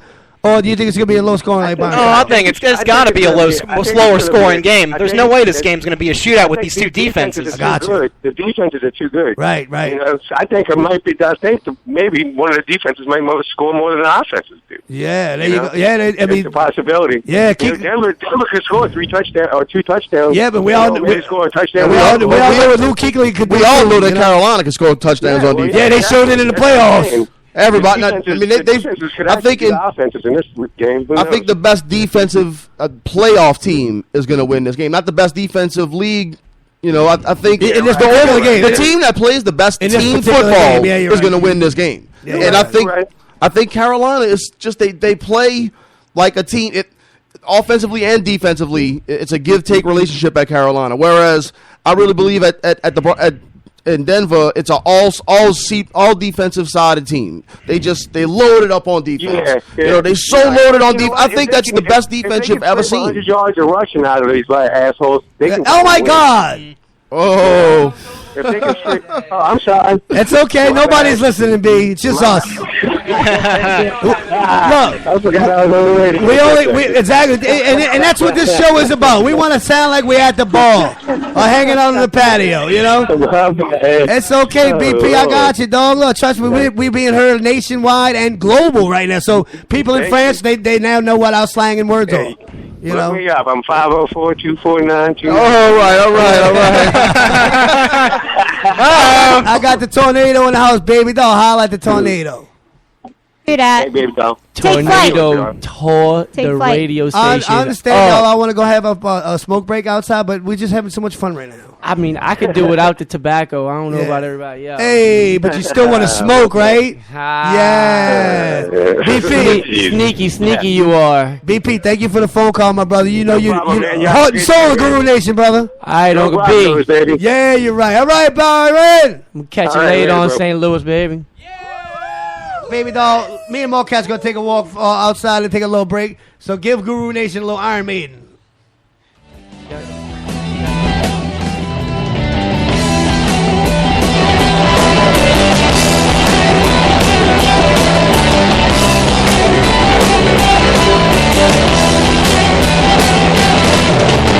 You'll take my life, but I'll take yours too.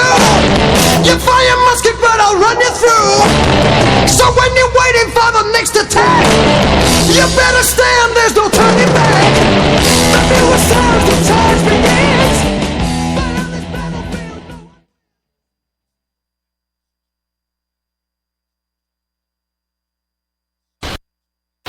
This is the Black and Gold Phantom. I listen to the Sports Guru Show, WSLA, 1560 AM. Run the track, run the track, run the track. This is Baby Doll, and you're listening to WSLA 1560 AM, home of the Sports Guru Show.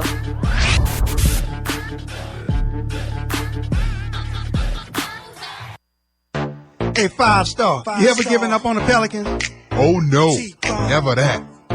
Yo, this your boy 5-star. And it's your main man T-Bone. And you can check out our brand new song, Take Flight, on the Sports Guru Show on WSLA 1560. And you can check out all our music, 5startbone.com. And you can also check us out on iTunes, Google Play, and Amazon MP3. Go get that. The station. This is Joe Horn, former New Orleans Saints, and you're listening to the Sports Guru Show on WSLA 1560 AM. Follow us on Twitter right now.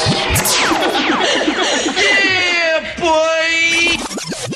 When you're downtown in New Orleans, in the French Quarter, you need to be at Sneaky Pete. If you need to get away from the daily grind, come get right every night and be with the cool kids. At the best local bar in the Big East, you will get served at the one and only Sneaky Pete.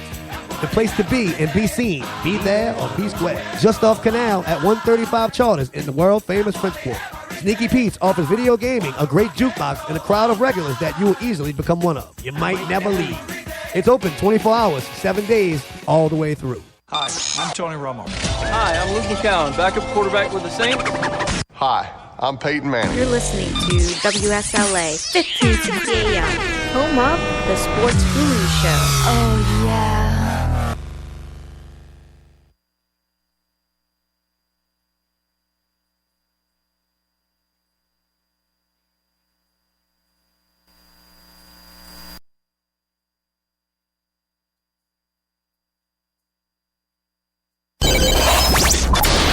This is the Black and Gold Phantom. I listen to the Sports Guru Show, WSLA, 1560 AM.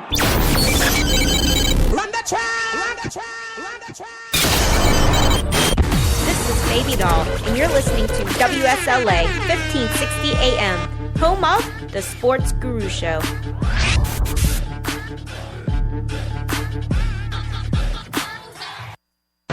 Hey, 5-star, you ever given up on the Pelicans? Oh no, never that. Yo, this your boy 5 Star. And this your main man T-Bone. And you can check out our brand new song, Take Flight, on the Sports Guru Show on WSLA 1560. And you can check out all our music at 5startbone.com.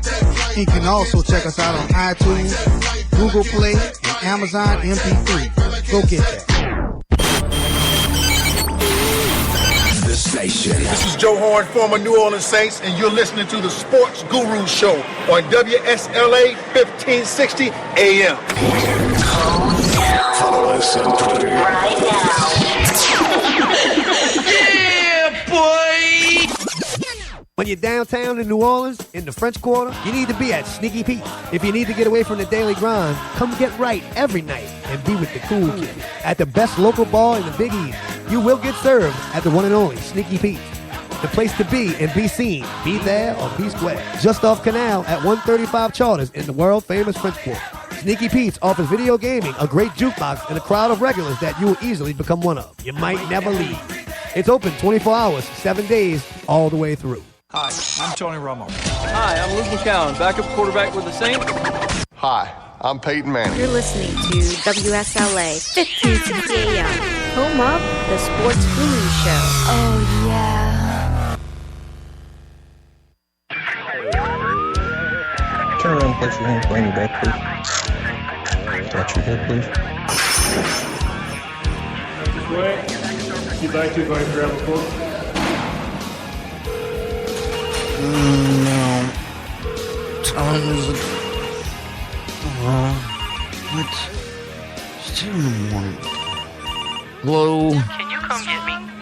Hello? Can you come get me? Are you serious? Now?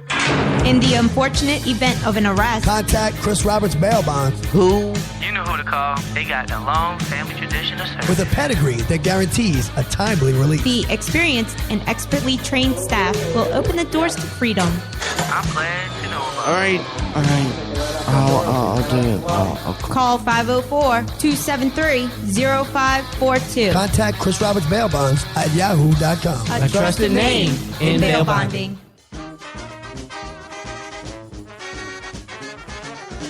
Hello everybody, this is your buddy Boudreaux. I was getting ready to cook me a nice little possum stew when Claudine walked in from the store. She said, "Hey Boudreaux." I said, "What, Shay?" She said, "I got you some new seasoning for you to try." I said, "Well, bring it over here. I'm in the process of cooking a little possum right now."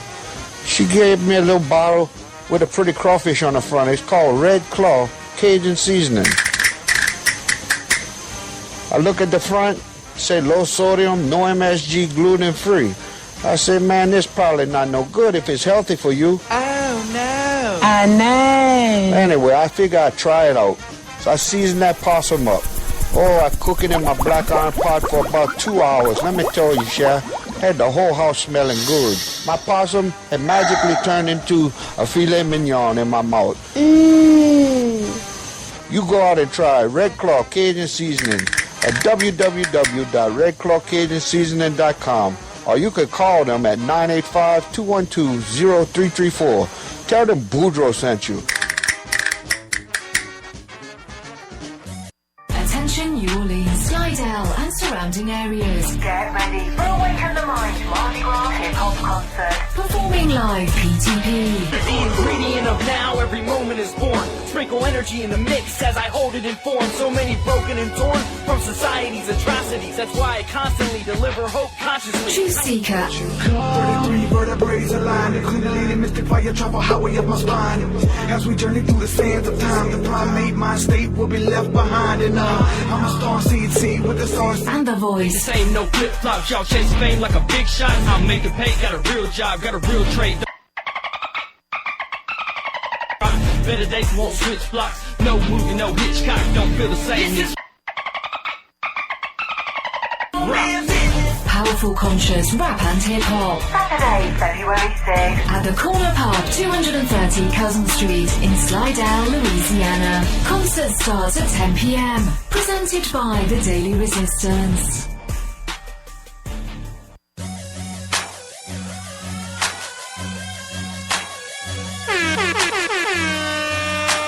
Hey Saints fans, Now you can represent your favorite superfan, Dat Fireman, with an exclusive Dat Fireman t-shirt located at the Houdat shop of Slidell at 311 Robert Street. Visit datfireman.com for more info.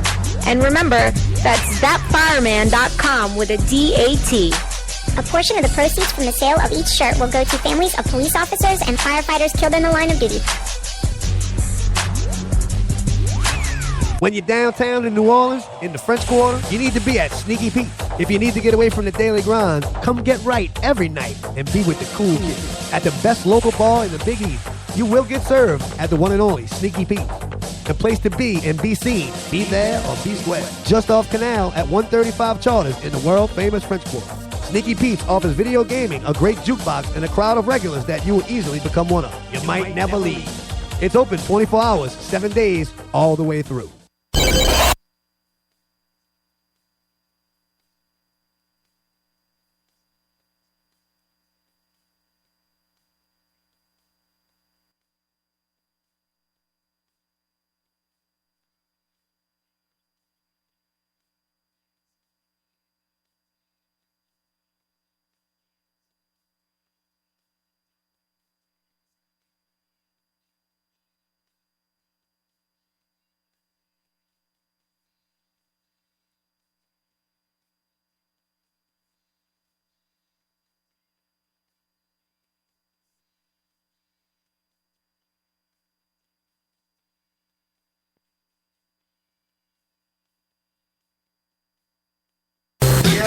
Yo, what's up, Guru Nation?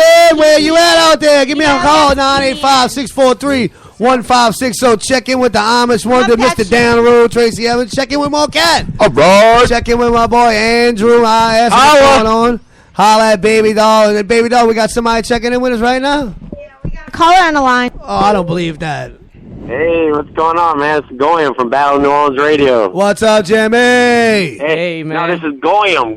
Yeah, I know, but you go by many names. I like that name. Right. I like Jimmy, that. James. Hey, you know, Sports Guru, you're always a step ahead. I got the 411 on you, dog. You're right. I don't need to follow you on Facebook. I already know. I know, dude. Listen, tomorrow. I know you don't like Cam Newton. That's his favorite word. Listen. Go ahead. No, I'm saying that's your favorite word. Listen, like you say, listen all the time. Like back to me. Listen to me now. No, wait. I'm going to give it to the Sports Guru. No. You go ahead. Talk to me. It's an elevation thing. I think that's how Denver got to the Super Bowl to begin with. Yeah, you mentioned that a few weeks ago. Yeah, and that's why they're going to lose. That's why they always get clobbered in Super Bowls. Why? Is it high altitude in Santa Clara, California? What's going on? It's low altitude.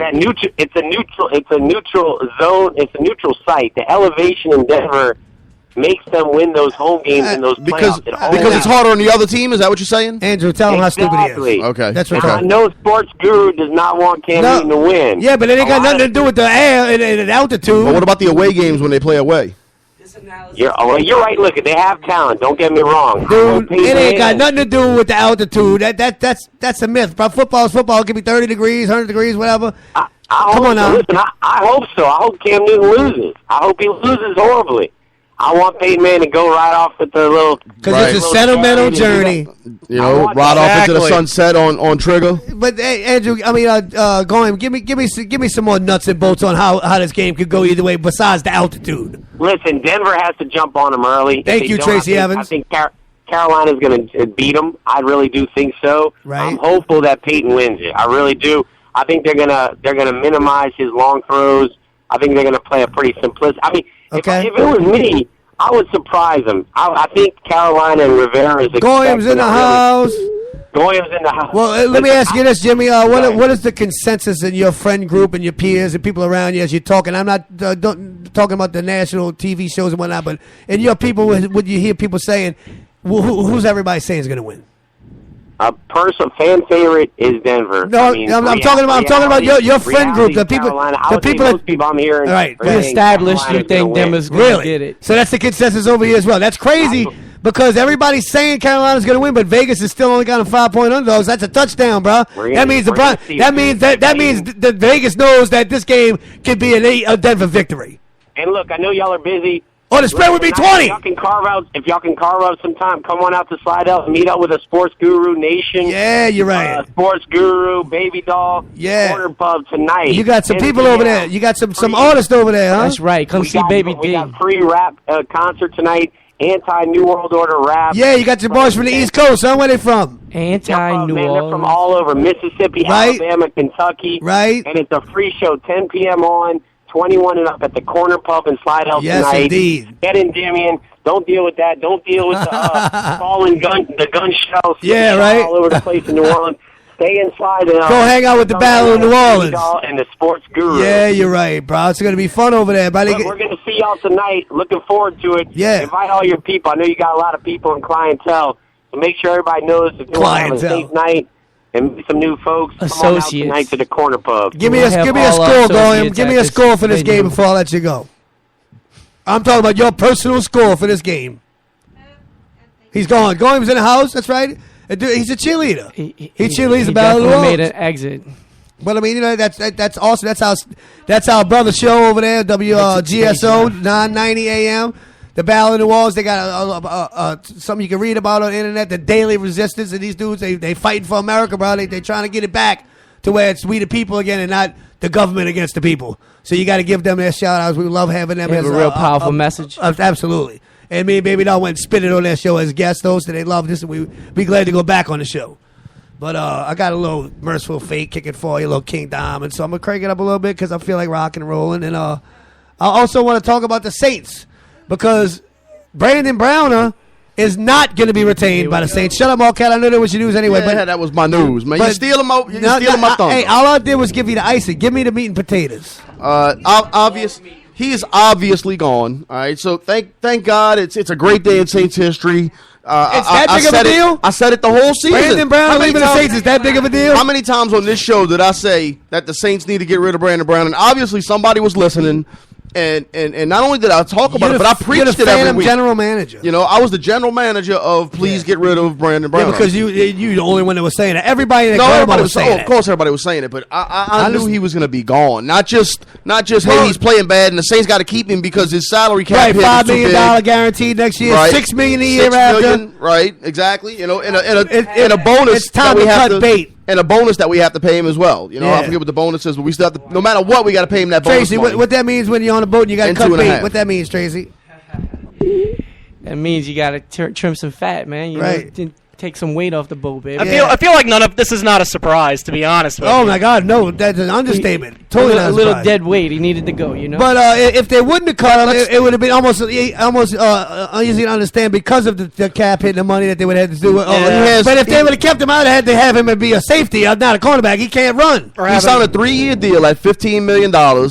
And 7.75 guaranteed last year. Yes. All right. So 7.75 is guaranteed. So we still owe him $5 million in guaranteed money. Yeah, he gets that. So guess what? They cut bait. They said, you know what? Take our loss. Dead money. Money. They say if they wait until March 4th, if the Saints wait until March 4th, they'll save $950,000. And they are going to do that. They've already shown. So they may wait until March 4th. Because he's not officially off the team as of now. Right. No. They said the reports come out. They're talking about letting him go. I'm sure he got a phone call yesterday from the general manager. That is the key. I'm sure he got a phone call from the general manager. Yeah. As soon as he got the phone call from the general manager, 5 minutes later he tweeted. All right, yeah. Goodbye, New Orleans. I'll see y'all later. Right. You know, I really did love y'all city, but so the Saints haven't played in a few weeks, and here we are with some great Saints news. And I felt like we just scored a touchdown. Really, no kidding. I told you before, a couple weeks back that it would be a great thing if they would get rid of him. Yeah. And to me, it feels like a great day in Saints history that we got rid of the biggest problem our defense had. The first real offseason move, Andrew, that Saints pulled off. I think they're getting a good start on moving things around. I believe so.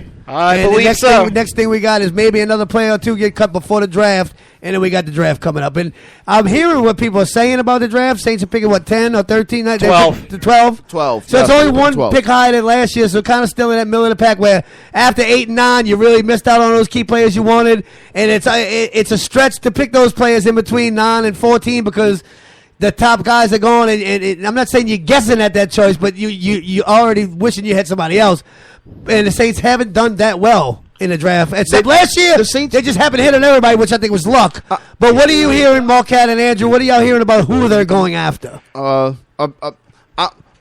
know who they're going after, but I know what everybody thinks they're going after. So let me just tell you nobody knows for sure who they're going after, obviously. Right. But I'll tell you who I think they're going after. That's what I want to know. I really think that the Saints are going to go wide receiver in this draft. Really? I think they're gonna get if they can get a good wide receiver early. I think that's what they're looking to do this year. Yeah, because they missed out on Odell Beckham and Jarvis Landry. Right. You know those players could have been on the Saints team. I haven't put in a whole bunch of. But they did get Brandon Cooks. They got Brandon. The Saints never do. They never do good in the first round. The Saints are horrible in the first round. Andres P was a bust last year, but he played out of position. I don't think you can call him a bust after 1 year. Right, you can't call him. I agree with you, Andrew, because he's still got some football. Let's see the next. And like I said, he played out of position, so right. You can't really which grade is him. a good thing that they gave him both positions to play because now he's got that experience under his belt. They're going to give him every opportunity to unseat Zach Strief next year. Yeah, right. Tackle. Because Zach Strief is a holding penalty waiting to happen. But that said, they could go offensive line again in the first round. It's very possible, because they might be rethinking the Andres Pete. I think said, hey, look, we need to go ahead and get another offensive lineman. I think the Saints are going to get the best available defensive lineman. I was going to say there's a ton of talent on the defensive line in this draft. That's where the Saints are going because they have no pass rush. They got to get that guy. You have A'Shawn Robinson. I think the Saints are going to go try to get that middle tier receiver in free agency. That would like be a nice. Jeremy Maclin or like somebody like a Tavon Austin. You know what? Somebody like that. I keep wanting to say exactly because I don't think they got time and they never do it. Well, I think this is the year. They always get a shitty draft pick and then never get nobody out. They don't have enough time to get another rookie like they got Brandon Cooks. He took him a couple of years, so I think they're going to go with somebody with some experience. I wish they would. That's got an up and coming name. Because when we did that in the year that we won the Super Bowl is what we did. That's exactly what we did. Hey, let's grab as much talent as we can grab. Yeah. Win one more. And that's really what we need to do right now is win one more because Drew Brees has only got 2 or 3 left. Yeah, right, exactly. The window of opportunity. Maybe right 3. When I say maybe, I'm talking about so Andrew, when we talk about the draft and we talk about free agents, we know the Saints look like they've started a rebuilding culture, but I think it's a little less than a rebuilding thing. I think they kind of want to get things now while they can and rebuild in the process, but not a 5-year. Well, you need to get the impact players in the first round or two, and that's really the only way you're going to be able to do it. And in free agency, I think because they're so backed up against the cap, you can't sign big name free agents. Right, they may get that one guy, and he's going to have to be middle tier. You're going to have to make them count. Yeah, so we definitely need a free agent this year. We got a lot of young talent. Yeah, we need somebody with a little age experience that could give us some experience. So, I don't want to totally rebuild right now. So you think if they don't get. I mean, do you think that they're going to go first round wide receiver at all, or do you really think they're going to go defensive line? They're going straight defensive line. That's what you okay. So yeah, they could go linebacker. I mean, what if the number one wide receiver? They're not going to go linebacker because they got Kakaha, they got Stephon Anthony. I think they need another backer though. What if the number one? I think they're going to get a cheap guy in free agency for linebacker. I think there's going to be 2 defensive linemen early in the Saints draft. Definitely number 1, and maybe offensive lineman number 2, maybe. And I think they're going to go straight defense the rest of the draft. They're going to get cornerback. They're going to get another safety. What if number 1 or number 2 wide receiver is still on the board come Saints pick? I would not take him, and I'll tell you why. Like you said, the opportunity, Drew Brees has got 2-3 seasons left. They ain't got time to have 2 inexperienced receivers. Brandon Cooks is only right out the gate. So you're telling me they're not going to sit there and try to groom another guy? Because receivers only come out the whole grade. So you're telling me they're going to keep Marcus Colston again for this year? No, they're going to get rid of Marcus Colston and have some money to sign the middle, the lower tier free agent receiver that I'm talking about. You think they're all getting rid of Colston? Yeah, they're not going to be able to afford a Megatron. They're not going to be able to afford anybody big and popular. They're going to have to get somebody who's up and coming. You guys are forgetting Willie Snead. I think he did an okay job. Hey, Marquette, the reason I think that is because of what Willie Snead did last year. I think he did an okay job last year. I think Willie Snead did a great job. He's entrenched. But I kind of compare Willie Snead to the guy we got rid of to Miami. He's better than Stills. He's not as fast. Guess what? Kenny Stills had 14 catches this year. Willie Snead had 73. Right. Oh, I agree with 1,000 yards. And so it's not the player. It's Drew Brees. To be honest, I think Drew Brees spreads the ball around so much that you're going to have 3 wide receivers on the team. All 3 of them are going to have 70-something. Yeah, but I think with maybe Brandon Coleman being there, they might even just say, you know what, we're going to hold on to what we got. But if they can get that free agent guy. And if he's affordable, like I said, like a Tavon Austin, like somebody like Macklin was last year for the Chiefs, they got him a little cheap. I would love that because Coleman is coming along. Yeah. Coleman finally started showing signs of being a good wide receiver this past year. And if that kid's tall, he's a big kid. He's a big, tall. He is the next Marcus Colston. But it's been taking a long time for him to come along. It's 3 years now. Right, that's why I don't think they're gonna do a high investment in a draft pick for a receiver. I don't think they got that kind of time to have all of these young guys like that. I think they got to get somebody with some experience, but it's still at the top of his game. Yeah, I got you, baby doll. You having fun today at the Sports Guru Show? I mean, I'm just thinking that they should wait to cut Browner on June 1st. That would give us a little over $1 million extra on the salary cap. Well, yeah, 95. I mean, June 1st. I think it's March 4th. It's March 4th. Yeah, it's March 4th. Okay. But there is another date there, June 1st, that if they kept June 1st is people are talking about he's going to get cut on Monday, but I just don't see that happening. I see they want that $950,000. They want that $950,000. That's $1 million per se. Pretty much what you said. I think they're going to try and show the kid enough respect to where they're going to, hey, look, we'll give you your bonus going out. And we'll wait until here to cut you. We're going to save this money on you, but we're going to give you this. He's going to be picked up by anybody? Absolutely not. Why? Because he led the league in history for penalties? I think that because he gets smoked. He's not a talent. I think he was a plug-in guy. That dude gets burnt a lot. But you know what? He had a lot of tackles. And he's around the play a lot. That's why that's the only reason he made the football team is because he tackles. He gets a lot of tackles. Well, I know who didn't get a lot of tackles. Who did get a lot of tackles also was Kenny Vaccaro, and he was horrible too. But him to have a better season than he did the year before may be another reason why. Because if they could have kept Brown and moved him to a safety position, but I think they secure in that position. They feeling like it. I think Kenny Vaccaro needs to show up or get the hell out as well this year. If you ain't going to show up and play ball, right? All right. His job was saved with the 100 tackle thing, right? Right. So hey. I want to see some of that greatness I saw in year one. I thought he was going to go from year 1 to year 2 and go up, and he declined. And I think Jarius Byrd is going to have a healthy training camp and a healthy preseason, which we haven't seen from him yet. That's why he's been coming into the games late. Let me tell you, if he doesn't show up this year, they definitely get rid of him. But I also think that they all banking on that, him doing good. I think they don't have a choice with the bank on it because contractually they have to keep it. Whereas they had a choice with Brown whether he eat the money or not, but they cut bait.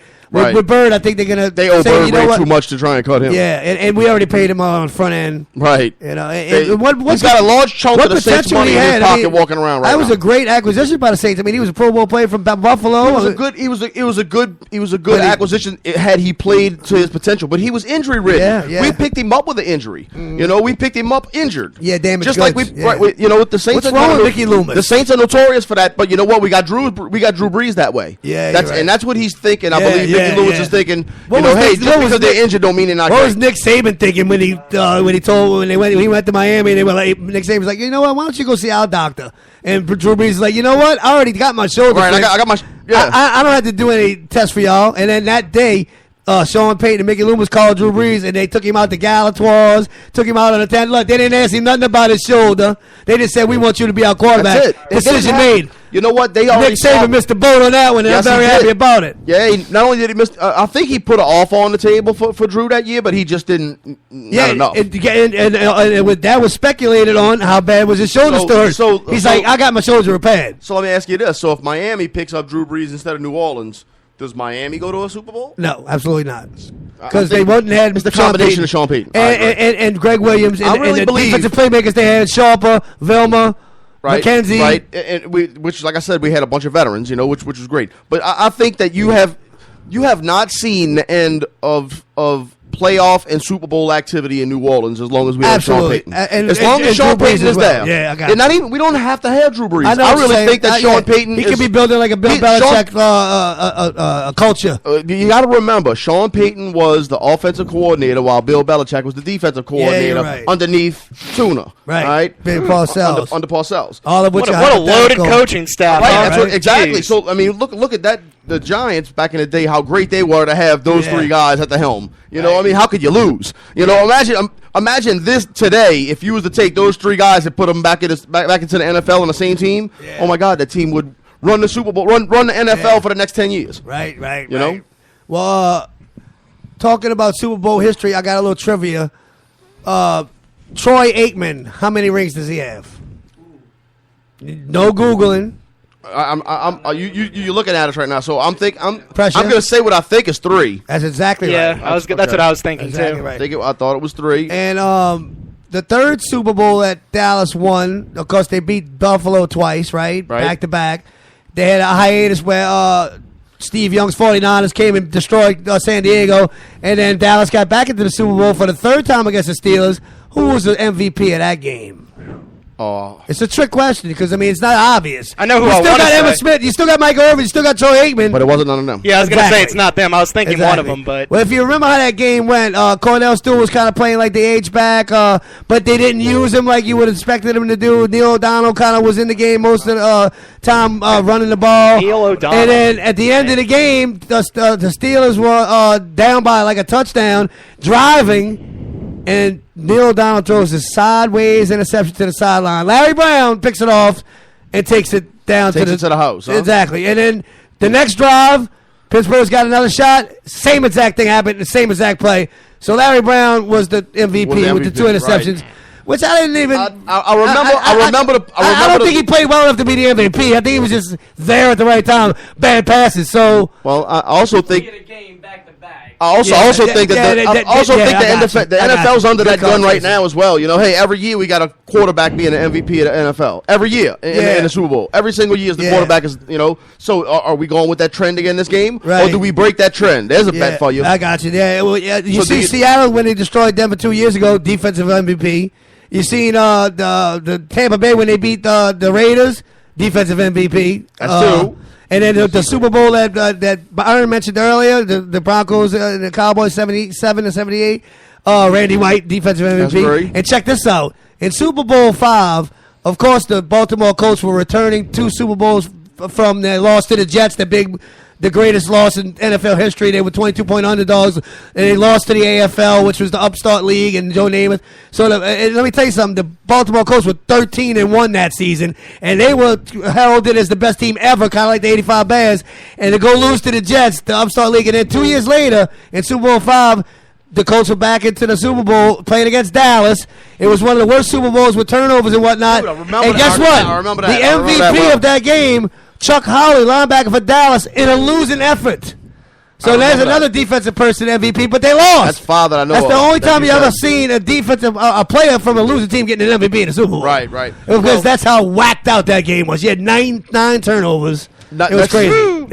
Which I believe is going to take a big part in this game. It's going to be I'm predicting a lot of turnovers in this game. You know what? I'm thinking they might be 1. I'm predicting 4.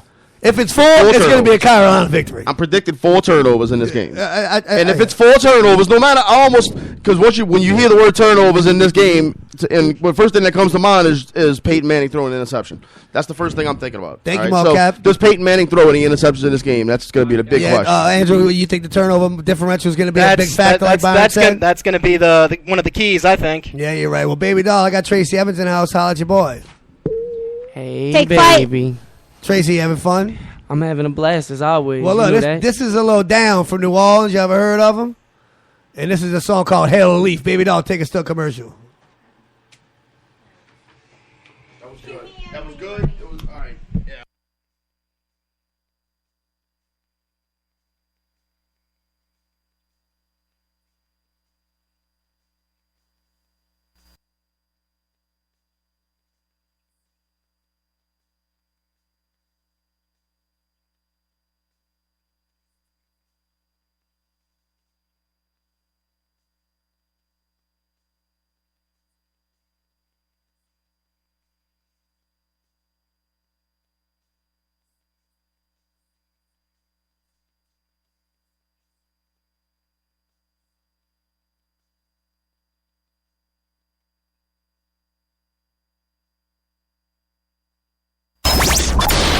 This is the Black and Gold Phantom. I listen to the Sports Guru Show, WSLA, 1560 AM. Run the track! Attention New Orleans, Slidell and surrounding areas. Get ready for Awaken the Mind Mardi Gras Hip Hop Concert. Performing live PTP. The ingredient of now, every moment is born. Sprinkle energy in the mix as I hold it in form. So many broken and torn from society's atrocities. That's why I constantly deliver hope consciously. Truth Seeker. 33 vertebrae aligned, including the mystic fire travel highway up my spine.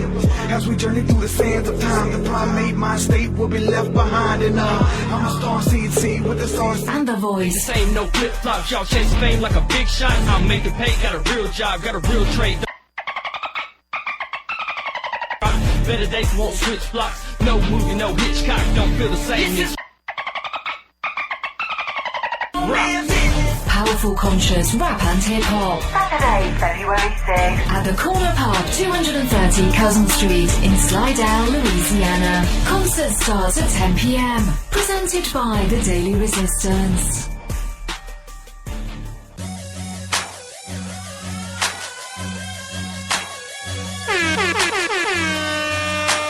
Hey Saints fans, now you can represent your favorite superfan Dat Fireman with an exclusive Dat Fireman t-shirt located at the Who Dat shop of Slidell at 311 Robert Street. Visit datfireman.com for more info.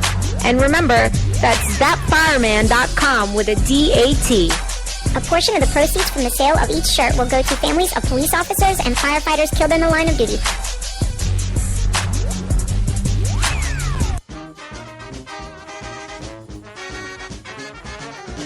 Hello everybody, this is your buddy Boudreaux. I was getting ready to cook me a nice little possum stew when Claudine walked in from the store. She said, "Hey Boudreaux." I said, "What, Shay?" She said, "I got you some new seasoning for you to try." I said, "Well, bring it over here. I'm in the process of cooking a little possum right now."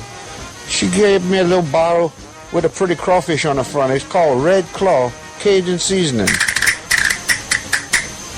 I look at the front, say low sodium, no MSG, gluten free. I said, man, this probably not no good if it's healthy for you. Oh no. I know. Anyway, I figure I'd try it out. So I seasoned that possum up. Oh, I cooked it in my black iron pot for about 2 hours. Let me tell you, Sha, had the whole house smelling good. My possum had magically turned into a filet mignon in my mouth. You go out and try Red Claw Cajun Seasoning at www.redclawcajunseasoning.com, or you could call them at 985-212-0334. Tell them Boudreaux sent you.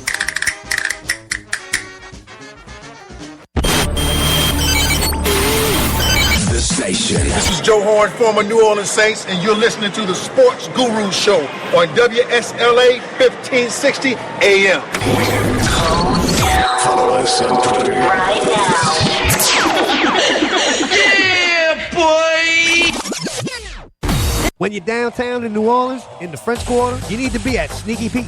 If you need to get away from the daily grind, come get right every night and be with the cool kids. At the best local bar in the Big East, you will get served at the one and only Sneaky Pete.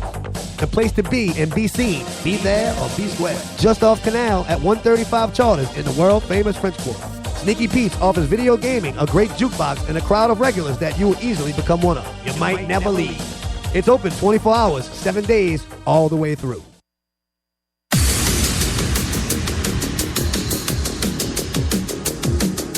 Thank you for listening to Sports Guru Show. We are here to get you ready for Super Bowl. What up? Call your friends and tell them it's going down now. It's going down. You understand that?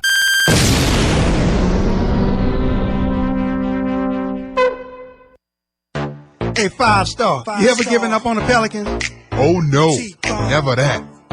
Yo, this your boy 5-star. And this your main man T-Bone. And you can check out our brand new song, Take Flight, on the Sports Guru Show on WSLA 1560. And you can check out all our music, 5starandtbone.com. You can also check us out on iTunes, Google Play, and Amazon MP3. Go get that. Cause the ice don't care, no chance to run, don't shout, flinch an inch, I'm gonna take you out. Grand larceny, soloist, felonist, vocalist, crime my rhyme, but here's a new twist. I ain't here for your gold, bro. All I want is a show. This is grand larceny.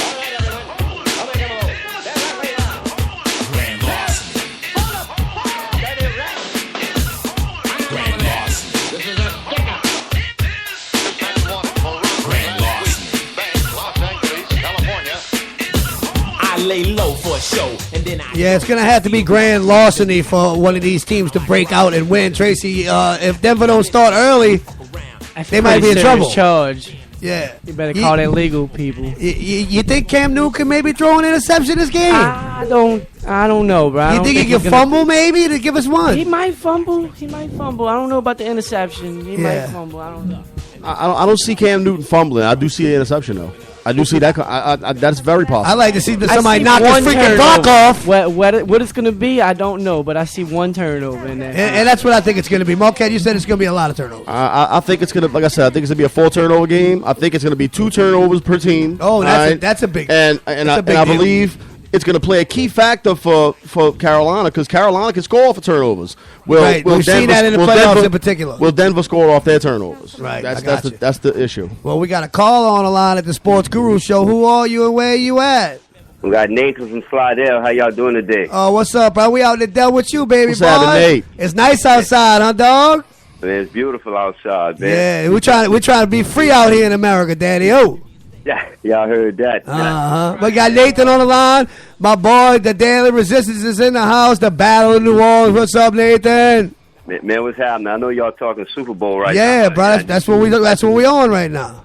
I just tuned in, but I got a question for y'all. What do y'all think about Brandon Browner and the whole cap hit that it's going to cause by us cutting him? I have real mixed emotions. Well, I tell you what, we just covered that pretty much in detail. But that's all right. Honestly, I want to hear what you got to say. I'll tell you how I feel real quick again. Yeah, go ahead. You know, I'm happy as Michael Jackson and it's a celebration, boys. bitches. Yeah. I'm not happy. Andrew, you said it wasn't a surprise. No, I mean I thought they would hang on to him for maybe another year just because of the cap money hit, thing, and maybe they change his position or whatever. Or they just use him as like a dime back Tracy, or like something you said, like that. I don't even think he's good for the nickel package. I wouldn't use him. Right, he gets smoked a lot. Tracy, we cut bait on that one. Got rid of him. Man, does he get smoked? Yeah. So Nathan, haven't heard what we thought. Tell us what you're thinking about the situation because he hasn't actually been cut yet. I think they're going to hold on to him till that March 4th to get that $950,000 at least, recoup it a little bit. But tell us about what you think about the situation. Are you happy as us? Man, I'm pretty happy, but then also I look at the numbers and it just it starts piling on with some of these bad free agency signings and all this dead money. Dead money, bro. I'm like happy, but another part of it's like pork barrel spending over here. You know. You know what? Yeah. I wish we'd take that money, get rid of Browner, and take that money have a big party. Go pick up Steve Smith. Oh, I thought we was going to Florida with the money. No, let's go pick up Steve Smith Senior. That'd be fun. I love Steve Smith. Dude's about to die, bro. Nah, bro. I love. He's still playing well at like whatever he is. I mean, he was the number 1 receiver until he went out this year. That's a bad idea. I love Steve Smith. Yeah, 2 years ago. I just personally like him. Anyway, Nathan, talk to me about this Brandon Browner situation.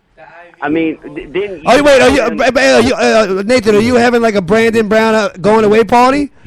Yeah, if I would have spent the money on his jersey, I'd have probably burned it. But thank God I didn't. I'm not the president of the Brandon Browner fan club, Brandon Coleman fan club. Yeah, you number 16's in the house. I like that, Brandon. I'm loving me some Brandon Coleman. Hey, that's the only dude I saw in the Dome Rock in the Coleman jersey, baby.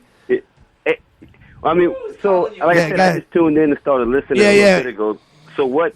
I mean, who y'all picking for the Super Bowl? Well, I got to go with the New Orleans hometown. Yeah, you're right. The sentimental pick, absolutely. I'll tell you what we've been asking people. We're going to ask you now. What's people saying in your circle, like your friends, the people you work with? I mean, I'm not talking about the media and what you see on TV and the radio, but people you know, people around you. Because I'm gonna tell you right now, Andrew's people, my people, Tracy's people, what they hearing in the streets, Carolina all day. From what we hearing from these people, it should be a damn 19-point spread, but the spread's only 5 points. So what you hearing and what you think about the differences, what you hearing and what might be the truth?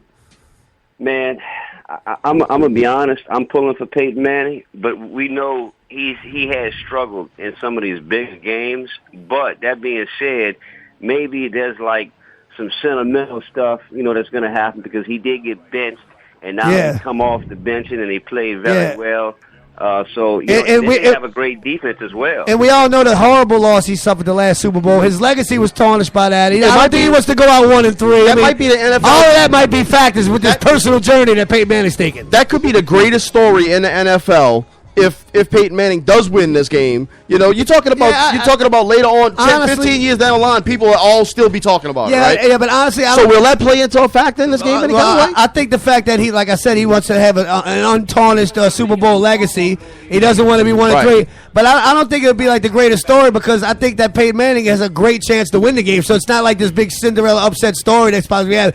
As far as I'm concerned, he's got a lot more experience than Cam freaking Newton. Been there, done that. Of course, so obviously. So it ain't no surprise to me if they stomp Carolina, because I'm thinking that Carolina really can't win this game. I'm thinking that Peyton Manning's going to take control of this game at some point. Win his veteran attitude. Win his number one defense. I would love to see that. I just don't feel it. I'd love to see exactly that happen. What I'm saying is, I don't think it's going to be that big of a great story if Peyton Manning wins. I think it's almost expected. I think 15 years from now, you'll hear that story. If Carolina wins this game, 10 years from now, you won't even hear nobody talking about it. I'm not doing the show anymore if Carolina wins. I'm quitting.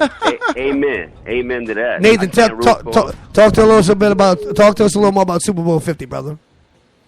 I can't root for Carolina. I know a lot of people say, okay, he said root. Division. I can't do it. I couldn't root for Atlanta. Okay. Oh my God, yeah. And I'm not of that argument of, at least they're in the NFC South representing our division. I don't care. No way. Nah. Anyway, so having said that, I know you can't root for Carolina, but if you were gonna lay some money on the game, dog, and the spread's what right now, 5.5, or you gonna take the points in Denver, or you gonna lay the 5.5? Because Vegas is thinking it's gonna be a lot closer than what our friends and family are freaking talking about. I'm gonna take the points. That's what I'm hearing more than anything. You know, let's talk about, Andrew, your people, and Tracy, your people. Everybody's talking Carolina winning, but where the money is going is taking the spread. Taking the points. That's what it says. Like the money's going. If the money was right now, the money is slowly the money's going that way. Because you said some of the rich people are betting. Yes, now. And right before game time, so the black people stop betting. This spread's not finished yet. Tomorrow it's going to get from 4.5. It's going to go from 5.5 down to 5. Maybe even 4.5 by game time. Maybe. Nathan, in which when that happens, I got instructions for all of my bettors to do. You got the Stone Cold Left Pipe Live? I still got that coming up, folks. Nathan, you got to stay tuned or at least listen to him, because I'm sure you got people that need money in your family. I'm sure you're ready to put the house note down on the car note, all that. Go for broke, dog. So make sure you listen to Marquette's Pick of the Day. Well, look, we talked to Goyim earlier. He called in. We got the Battle of the Walls fully entrenched at the Sports Guru Show. We appreciate you being part of Guru Nation. Give me a score, brother. What's going to be the score of Super Bowl 50, Nathan? It's gonna be 30-27. Wow, another close score. And who's winning the game though? Denver. Hey, so Denver wins 30-27. All right. There we go. Let me tell you. You know, for the white folks. Y'all remember that score. Everybody remember that score. All right. But y'all can dance all y'all want, bro. Because guess what? I don't care. I think that's a fruity dance. Really, bro? Really? I don't. I heard Jalen Rose said y'all can't have Cam. We don't want Cam. We don't want him. And I'm talking about the white race. I'm talking about, I don't need that kind of, I want people to be in the end zone like they've been there before. And I don't want to hear the argument. I said it last week. Well, stop him and you ain't got to watch him dance. How about you just be a class act, bro? Really, bro? You got to show your ass every time you do something kind of good? Pat yourself on the back. I would love that if he goes to do one of his little dances, somebody comes running out of the blue and blindside him. Like Mike Marty did when he ran into the Saints in between the 5-yard line and the goal line. Thought he was going to walk in there. Mike Marty popped him in the jaw. Cam Newton got a chipped tooth from that. He knocked the spit out of his mouth. The smile wasn't there for the next few minutes. That's right. That was one of the great moments. And I'm going to just be honest with you right now. I am not a Cam Newton fan. I respect his talent. I think he's throwing a lot more accurate this season as opposed to a few last seasons. It's got to be obvious that Will don't like Cam Newton. And Andrew, you know how good Cam Newton has been this year. He's been very good. Are you a Cam Newton fan or not? I am not a Cam Newton fan. Like I said, he's a good player. And he's improved, I think. Yeah. I think they just took advantage of a weak NFL season. Well, they're getting ready to get the toughest defense they played the whole season. Thank God. A weak NFC Could you imagine if they had to play anybody else? They'd be really hard. I really do believe that this is the best defense. I'm hating on the Panthers. Hating on the Panthers. This is the Super Bowl's best defense of all time, I believe. So I think you're going to see a good game. It's going to be a really good game tomorrow. Yeah, regardless of whether it's offensive or defensive game, it's going to be really good. Yeah, you're right. Well, we're going to continue to talk sports here on the Sports Guru Show. Nathan, you still in the house, huh, dog? I'm Yeah. Well, Wolf forgot about it. No, I didn't forget about him. She just threw it out there. I ain't gonna forget my stepchild, bro. That's a daily resistance over there. The dude was protecting my freedom, bro. Hey, I want to thank y'all for y'all coming out. Man, we had a great time. We had a ball. Yeah, we want to come back for sure, brother. Yeah, absolutely, man. Will y'all come check out this Mardi Gras bash we put? Yeah, that's right. Goyim told us about it, bro. Yeah, Goyim told us about it. He told us about the guys that y'all got coming from all over the country rapping and what kind of message they gonna be preaching. Man, they spitting that truth music, man. We not hearing that mainstream stuff Cam Newton. Right. Yeah, you're right. Yeah, it's gonna be a little more than a dab or two. So hey, Nate, where you watching the bowl? You having a bowl party at your house or what? Yeah, I'm gonna have a bowl party at my house. I might boil some crawfish or something. There you go. That's what's up. You think? That's what's up. You think? They all had the Nate's Oh my house. God, I'm so surprised right now. Crawfish season, man. Hey, Nate, five people here all just now clocked into your house, man. What's the address? What's the address? Right. Hey, look, you ain't gotta say it on air when we get you off, though. We need your address. Yeah, you're right. Yeah, I heard that. Well, I appreciate you calling in and giving us a score for the Super Bowl, bro. And thank you for giving us a take on Brandon Browner. And thank you for holding the Sports Guru show down, dog, like you do. Absolutely. The door's always open over there at 9:90 a.m. Y'all come to whenever y'all want, man. You will have a frequent flyer. New Orleans. Thank you for calling, my brother. All right, brother. Later, baby. Right. Tracy, do you have any of your chicks awake yet out there? They all awake, man. Yeah. They all awake. They're just doing their own thing right now. I got you. You gonna go collect later, huh? That's it. You got to pick up. I got you. Marquette, what's on your agenda today? You no Super Bowl today. What? Well. You're not gonna play no golf? Yeah, we got a very shortly. I'm gonna give y'all my Stone Cold lock. All right. And, my God! Drum roll, please. And holy moly! I'm telling you. I hope you at least. I hope at very least you held on to the rent money so far for this month. You know? Yeah, because you need to have something to put down. Right. I hope you held on to the rent money for a second. Here we go. Right. Going against the spread with Marquette. All right. Right now the Panthers are at giving up 5.5. It's still where it's at. All right, so the spread hasn't changed all day today. I seen it come out like that, and you said it went down and then back up. It started out at 3.5 is where the spread started. All right, it slowly climbed up. I saw it come out at 5.5. It got up to 6. As soon as the games were over last week, and less than an hour after the game was over, Denver was a 5.5 favorite. On OddsShark. But listen to me. That wasn't Vegas. That was the ESPN projected. Right. And I believe in Vegas it started at 3.5 because OddsShark had it at 3.5. No, yeah, and that's what I'm saying. But it's weird that like ESPN just put that in the air, right? And then here it stands. Because that's when they got to their listeners. That's when people started listening about what the spread was about midweek. Nobody wanted to hear that. What I'm saying to you is that 5 to 20 minutes after the game was over last week, ESPN projected the spread to be 5.5. Oh, they projected the spread. Before. Okay. Right, I projected but it at Vegas 4. came out at 3.5, so it's weird that ESPN had that foresight, and that's where it stands now. Right. Well, I had it predicted at 4. I thought the spread was going to be 4 points right at the end of the game Sunday. I said, the spread's going to come out. It's going to be about 4, and it came out at 3.5. So I was pretty close with that. So where are we standing right now with the rent money, the insurance money? This is my Stone Cold lot. Instead of buying food this week, I'm going to put my money down. I've been thinking about this a lot.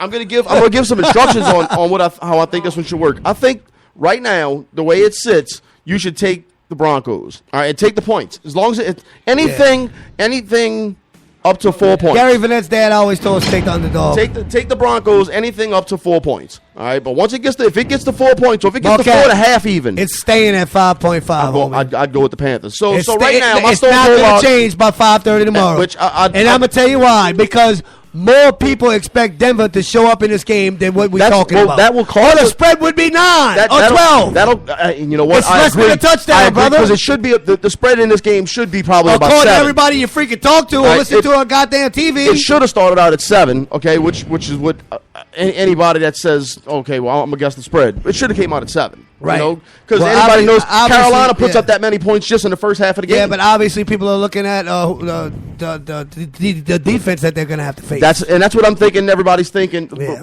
With the people who are betting on the Broncos, that's what they're thinking. Hey, you know what? Carolina hasn't seen a defense Andrew, like this I know yet. you don't like to waste money. I can tell because I just see your I'm not a big bettor. But if you did have a baby with shitty diapers and it needed shoes, where would you sway putting your money down? Ooh. Would you take that 5.5 or would you lay it? Because you're talking a touchdown, either less or less. I would put my money on the Broncos. Yeah, wow. I mean, it seems like what we're hearing is all it is, but when we're putting our money down, We're putting our money and taking them points. You know what? Remember I told you earlier, what fun would it be for you to take Carolina right now? Everybody thinks Carolina. Everybody's betting Carolina. Pick. I want to go with the downright but Andrew's trying to re-diaper the baby right now, so he's thinking nuts and bolts, and he's saying he's taking the spread, dog. I think that's the safe play. Marquette, Stone Cold lead pipe block. I think Stone Cold lead pipe block right here, right now. Right here, right now. Take Denver in the points. Take Denver in the points. They're gonna push it close.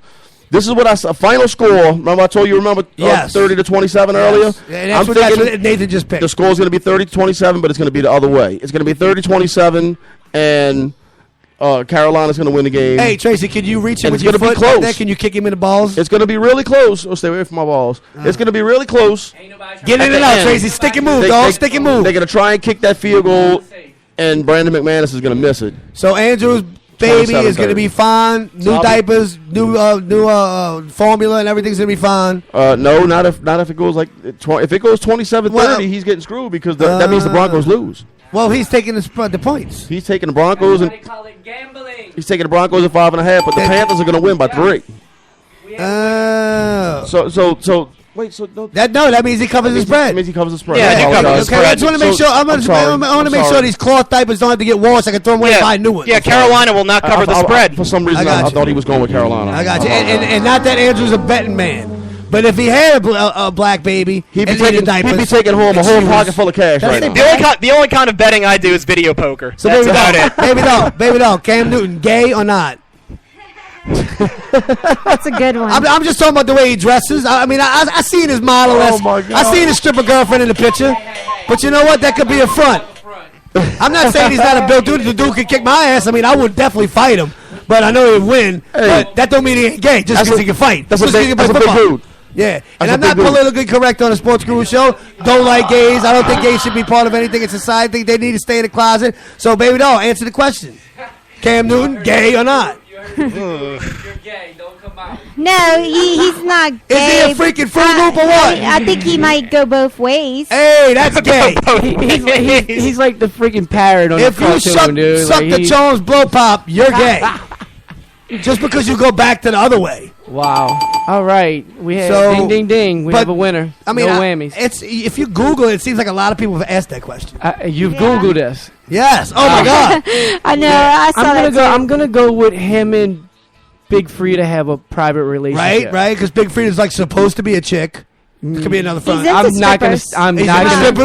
not gonna label looks like what Big Frida is. Yeah, I don't know. You're not gonna. And of course, we're being facetious on the show right now. But I mean, what do you think about Cam Newton personally, Andrew? You think he's got a little weird tendencies with the flair? He wears clothes and he walks a little funny. That's no attitude about they don't make band-aids for emotions. I mean, that's kind of the thing for a lot of dudes nowadays. Like guys are straight, but they'll dress like that. Metrosexual. Yeah, the metro culture. I don't think there's anything wrong with that.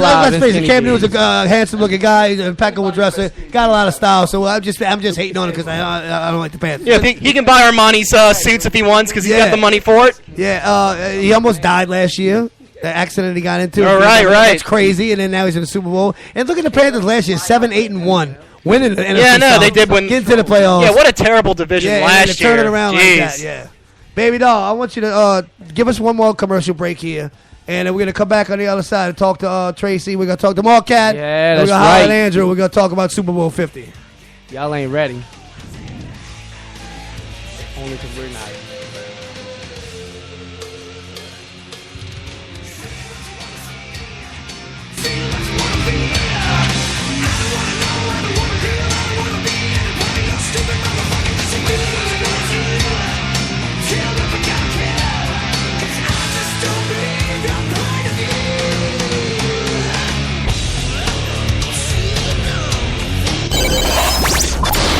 This is the Black and Gold Phantom. I listen to the Sports Guru Show, WSLA, 1560 AM. Run the track! Run the track! Run the track!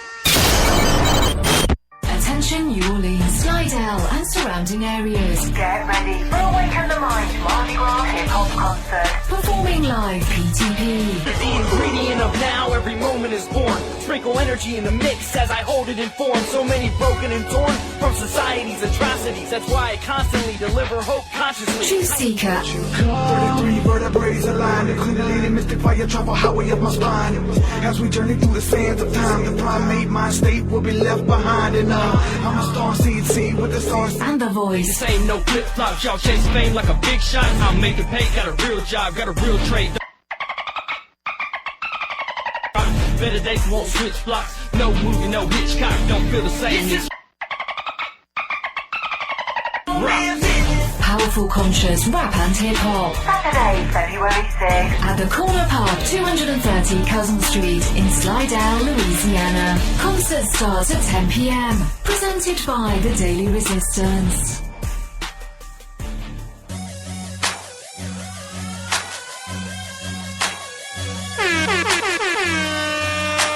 Hey Saints fans, now you can represent your favorite superfan, Dat Fireman, with an exclusive Dat Fireman t-shirt located at the Who Dat shop of Slidell at 311 Robert Street. Visit datfireman.com for more info. And remember, that's datfireman.com with a D-A-T.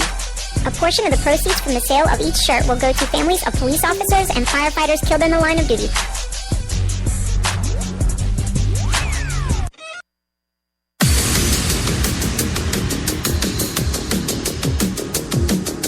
Thank you for listening to Sports Guru Show. We are here to get you ready for Super Bowl. What up? Call your friends and tell them it's going down now. It's going down. You understand that?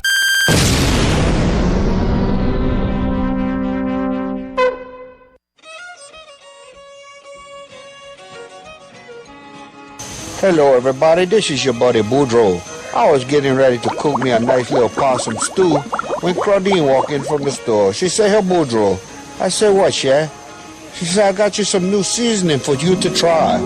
I said, "Well, bring it over here. I'm in the process of cooking a little possum right now." She gave me a little bottle with a pretty crawfish on the front. It's called Red Claw Cajun Seasoning. I look at the front, say low sodium, no MSG, gluten free. I said, "Man, this probably not no good if it's healthy for you." Oh, no. I know. Anyway, I figure I'd try it out. So I seasoned that possum up. Oh, I cooked it in my black iron pot for about 2 hours. Let me tell you, Sha, had the whole house smelling good. My possum had magically turned into a filet mignon in my mouth. You go out and try Red Claw Cajun Seasoning at www.redclawcajunseasoning.com. Or you could call them at 985-212-0334. Tell them Boudreaux sent you.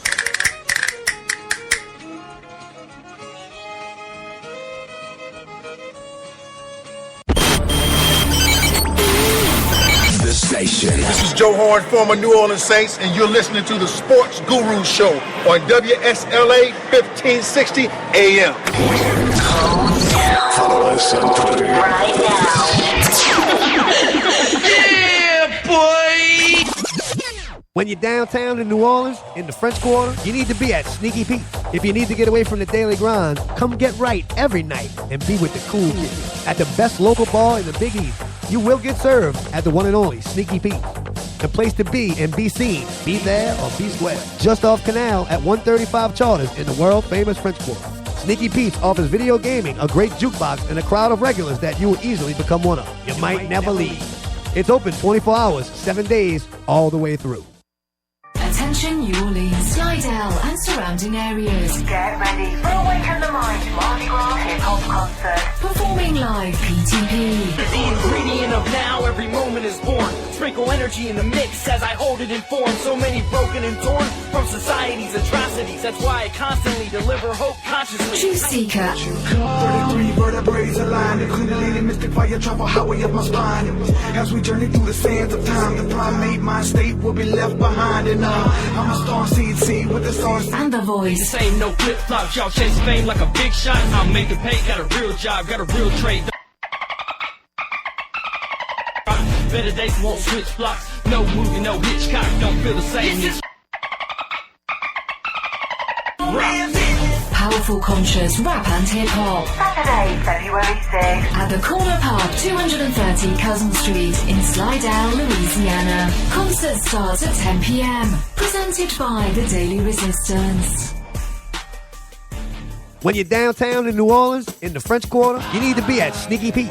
If you need to get away from the daily grind, come get right every night and be with the cool kid. At the best local bar in the Big East, you will get served at the one and only Sneaky Pete.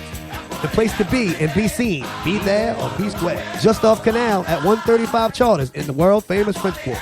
Sneaky Pete's offers video gaming, a great jukebox, and a crowd of regulars that you will easily become one of. You might never leave. It's open 24 hours, 7 days, all the way through. Hey, 5.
I just feel like it's a celebration over here at the Sports Guru Show right now because everybody's going for the Broncos. Yeah.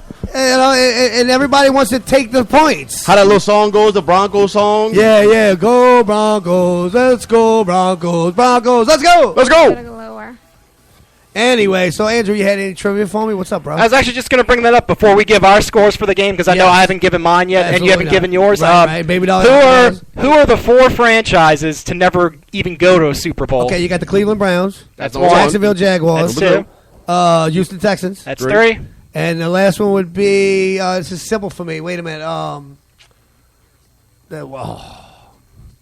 know this is like the back of my hand. The other one is... I mean, do I have to really sift through my brain to get the rest of it? Maybe I'm a little tired. But I'll give you a hint. They're in the I came NFC. out the gate with the first 3 fast. They're up north. I'll give you a hint. It's probably the Detroit Lions. You are correct. Detroit Lions. Now the defense, the Detroit Lions are not without an NFL championship or even a world championship. Of course, they had Bobby Lane back in the 50s. Right. They won in 55 and they won in 57. So Detroit does have a storied past in the NFL.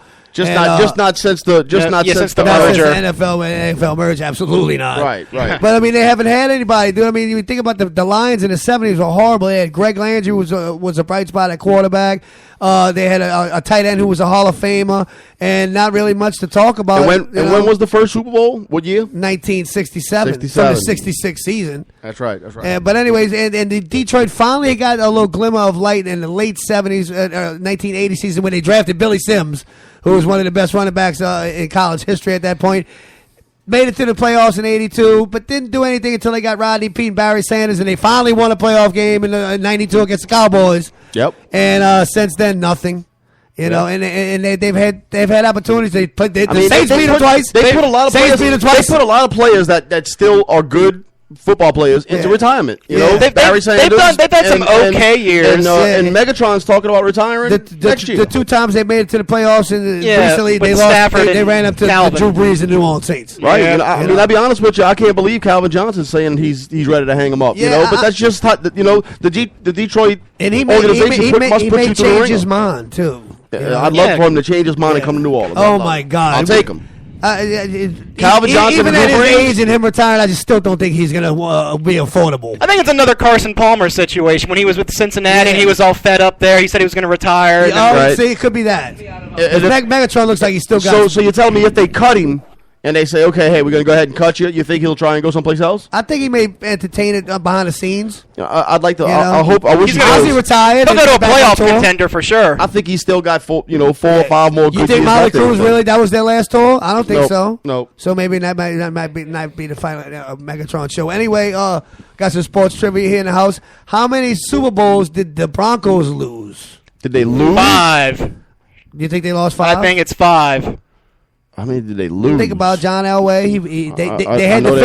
They lost the first one to the Giants, 36-20, and they lost the second. They lost the second one to the 49ers, 55-10. Okay, so and they lost the first one, like Byron mentioned, 27-10 to the Cowboys. Said 3 losses for the Broncos. So that's 3, you know for sure. No, I know, but that's the end of it. They lost. They lost 3. They lost. So they've been to 5. Right. Okay, that's what I was thinking. There you go. Well, they won. Well, you're right. They won the last 2. They won the last 2. Back to back. The last team to go back to back. Right. 97-98. I'm in the house, Tracy. Does anybody in here know who was the quarterback for the Redskins when they beat the Broncos? Because that's another loss they had. The Broncos lost to the Redskins. So wait a minute. That's 4 losses. You're gonna don't forget about 2013. You're gonna get them. 2013? Yeah, 2013. That's 5 losses. When they got spanked by the That's right. They Seahawks. lost to the Redskins and the Seahawks. That's 5 losses. See, I was right. What's the name of the last Redskins quarterback? Super Bowls, dude. What's the name of the last Redskins quarterback that went to the Super Bowl? Mark Rippon. Doug Williams before that. Joe Theismann before that. Don't challenge me. Rex Grossman, wasn't it? He didn't go to. He was with the Bears. When he got the head injury and he banged his head on the wall? Yeah. Chicago. No, that's not the same guy. Rex Grossman didn't do that. That was your boy, Gus Frerotte, who did not go to a Super Bowl. You can Google it all you want. You talking? That's right. I am Google. Rex Grossman. I am Google. I got everything you need to know. That's why I just told you all. I just gave you like 18 answers. Okay. You still hold. I am the guru. Don't try to stump me. Don't try to stump Andrew either, because he's obviously a guru too. You know. So we got Super Bowl trivia in the house. We got about 4 or 5 minutes left to talk on the Sports Guru Show. Marquette, you gave us your score. Yeah. Tracy, you got a score for me, dog? Mr. Down the Roads in the house? It's going to be a close game. I'm going to say, despite that, go ahead. I'm going to say Broncos 27-24. That we've heard that score nationally. It's a pretty consensus like score. Absolutely, I agree. That's pretty much going to be close to what I'm going to say. Baby doll, you've heard all of the stuff. You watched all of the pre-plays. You've been listening to ESPN. You've been watching stuff. You've been all over your social media and whatnot. Who you think's going to win and what's going to be the score? If it's on the internet, it got to be true. Peer into your crystal ball, baby doll. Yeah, because everything on the internet's true. I know. I watched midget porn. About you once midget on porn the is internet, real. And I believe it. Midget porn is real. Well, yeah. 21-20. I got Broncos. That's a close Tell me Santa Claus don't exist next? Yeah. Santa Claus is doing dust with the reindeer. Yeah, that's what I'm talking about. A little bit more about. with Santa Claus, a little bit more with Santa Claus. And that's the magic dog. We hit our mark. Andrew? I'm about to get to mine. Okay. I think it's going to be a little... I think it's going to be a little... It's not going to be a 3-point difference. I think it's going to be 27-21 Broncos. 27-21. Wow. All of these scores are pretty much close. Right. And yet all we've heard over the last week and a half is Carolina, because you mentioned your people were saying that. I mentioned my people were saying that. Tracy said the talk at the water cooler is all about Carolina. Nathan said, everybody said it. But yet all I've heard today in this studio and on the phone calls was Broncos. Not just covering the spread, to win outright. I got Denver winning also. I think it's going to be a little closer to the score Marquette said, around 30-27, maybe 34-31. You know, I think it may be a little bit more of a shootout than people are expecting. So you think 34-21? And I think it's going to be because the defensive scores are going to add some points to it, not just the offensive scoring on defense. Right. So, yeah, 34-31. 34-31. Broncos, baby boy. Right, 34-31. That's what I'm putting you down for, baby. 34-31. Because New Orleans is in the house. I mean, Peyton Manning went to Newman. You know, it's Archie's kid. Right. You know, it's a sentimental journey from down here in the Big Easy, sun baby. The sun sets in the west, and Peyton Manning rides his manly steed into the... Yeah. Right. Yes. Because other than that, what do we got to look at? Cam Newton's coming out party? Oh, I'm coming out the closet. I'm so gay. I'm dabbing all over the place. Skeeting all over the place with you. Come on, bro. Dabbing out the door, bro. Everybody in here picked the Broncos, so the consensus is the Broncos, except for me. I picked the Panthers to win 30-27. Right. So, you know, and if there's nothing I've learned in life, it's that just about 90% of everybody is wrong 90% of the time. So therefore, you're going to end up on top. That's it. Mark Cat landing on his feet like a cat off the roof. That's it, baby. What happens when you throw a cat off the roof? They land on their feet. That's why you sink the money on the team that I tell you to sink your money on. I got you. You say take the Panthers, lay the points. I'm saying the Panthers. No. No. You say take I'm the going with the Broncos, but Panthers are going to win. But the Panthers are going to win. 30-27. Yeah. Well, we want to thank everybody for listening to the Sports Guru Show today. We had a nice loose show, and no notes just coming out the front. We got Mr. Down Road back. Yep. Nice to have you, Tracy. I appreciate you, big brother. Always a pleasure, big brother. Yeah, you're right. Yeah, you was fighting all night, huh, dog? Yeah, you know how I do. Join the crowd, baby. From sun up to sun up, baby. Yeah, that's how we do. All right. Well, I got Mark Cat, brother. Giving it to you. Thank you, Mark Cat, for doing all you do. All right. Yeah, baby doll. I mean, when you wear the bikini to the show like this, it can't be beat. And Andrew, we appreciate everything you do for the Sports Guru Show and helping us co-host this man. show. Like I said, I've said it a million times. Andrew brings some normalcy. Yeah. Some slow down. Yeah, I'm insane. Bro. Someone's got to do it. Yeah, and he brings a little bit of normalcy to all our I'm over here bringing it back to the Civil War and bringing it to racial stuff and all that. But guess what? It's black and white, baby. Go Peyton Manning. We want to tell everybody too that the Sports Guru Show will continue to do 2 hours for the remainders of the month of February, and then we're gonna go down to 1 hour and cover the Pelicans. After that, come on 11 o'clock. But you still got us from 10 o'clock to 12 for the next couple of weeks, and we obviously next week gonna talk about the aftermath of Super Bowl 50 and see who's right and who's wrong and whether the baby gets to clean diapers or not. So I want to thank everybody again for listening to the show. And we will see y'all. Who that? We will see y'all next week for sure. We that.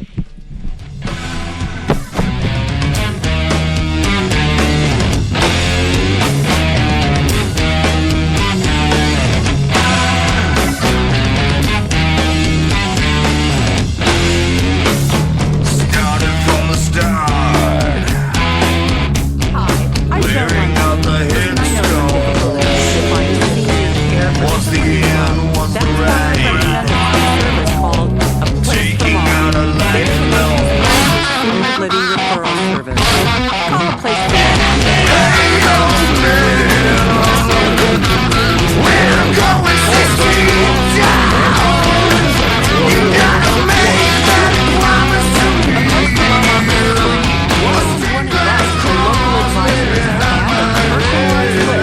senior living communities you can visit. If you have questions about senior care for your mom or dad, there's a place for answers, a place for mom. Call A Place for Mom in the next 10 minutes to get your free ebook on financing senior care as well as free information on senior living communities in your area. Call 1-800-704-6182. That's 1-800-704-6182. This is Dan Pilla. Do you owe the IRS money you can't pay? Are tax debts crippling you? I've defended people from the IRS for over 30 years. I've helped thousands, and I can help you too. I wrote the book on IRS settlement, and I'm telling you, there's no such thing as a hopeless case. Call 800-34-NO-TAX to finally get free of IRS debt. With the IRS's new programs, there's never been a better time to solve your problem. Call 800-34-NO-TAX. That's 800-34-NO-TAX, or my website, danpilla.com.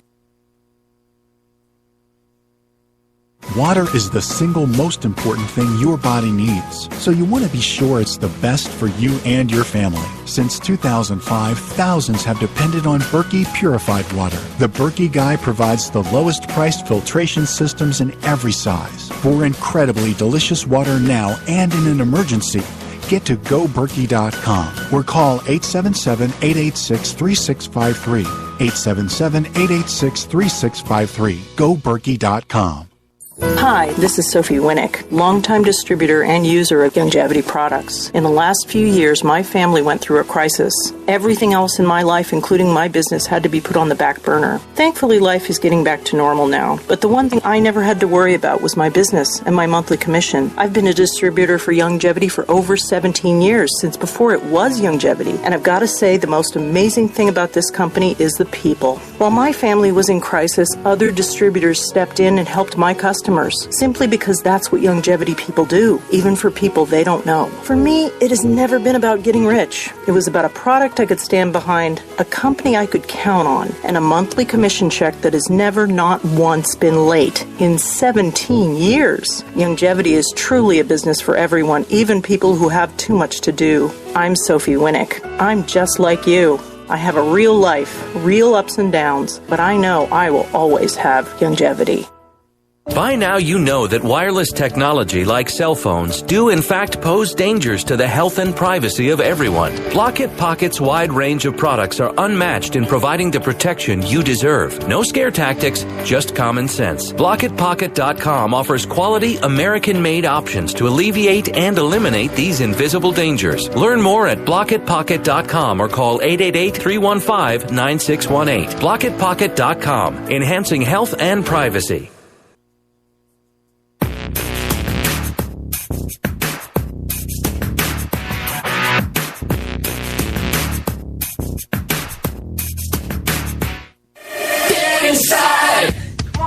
Everybody, that's what I'm talking about, guys. We've made a great effort so far. Let's just keep it up. That's right!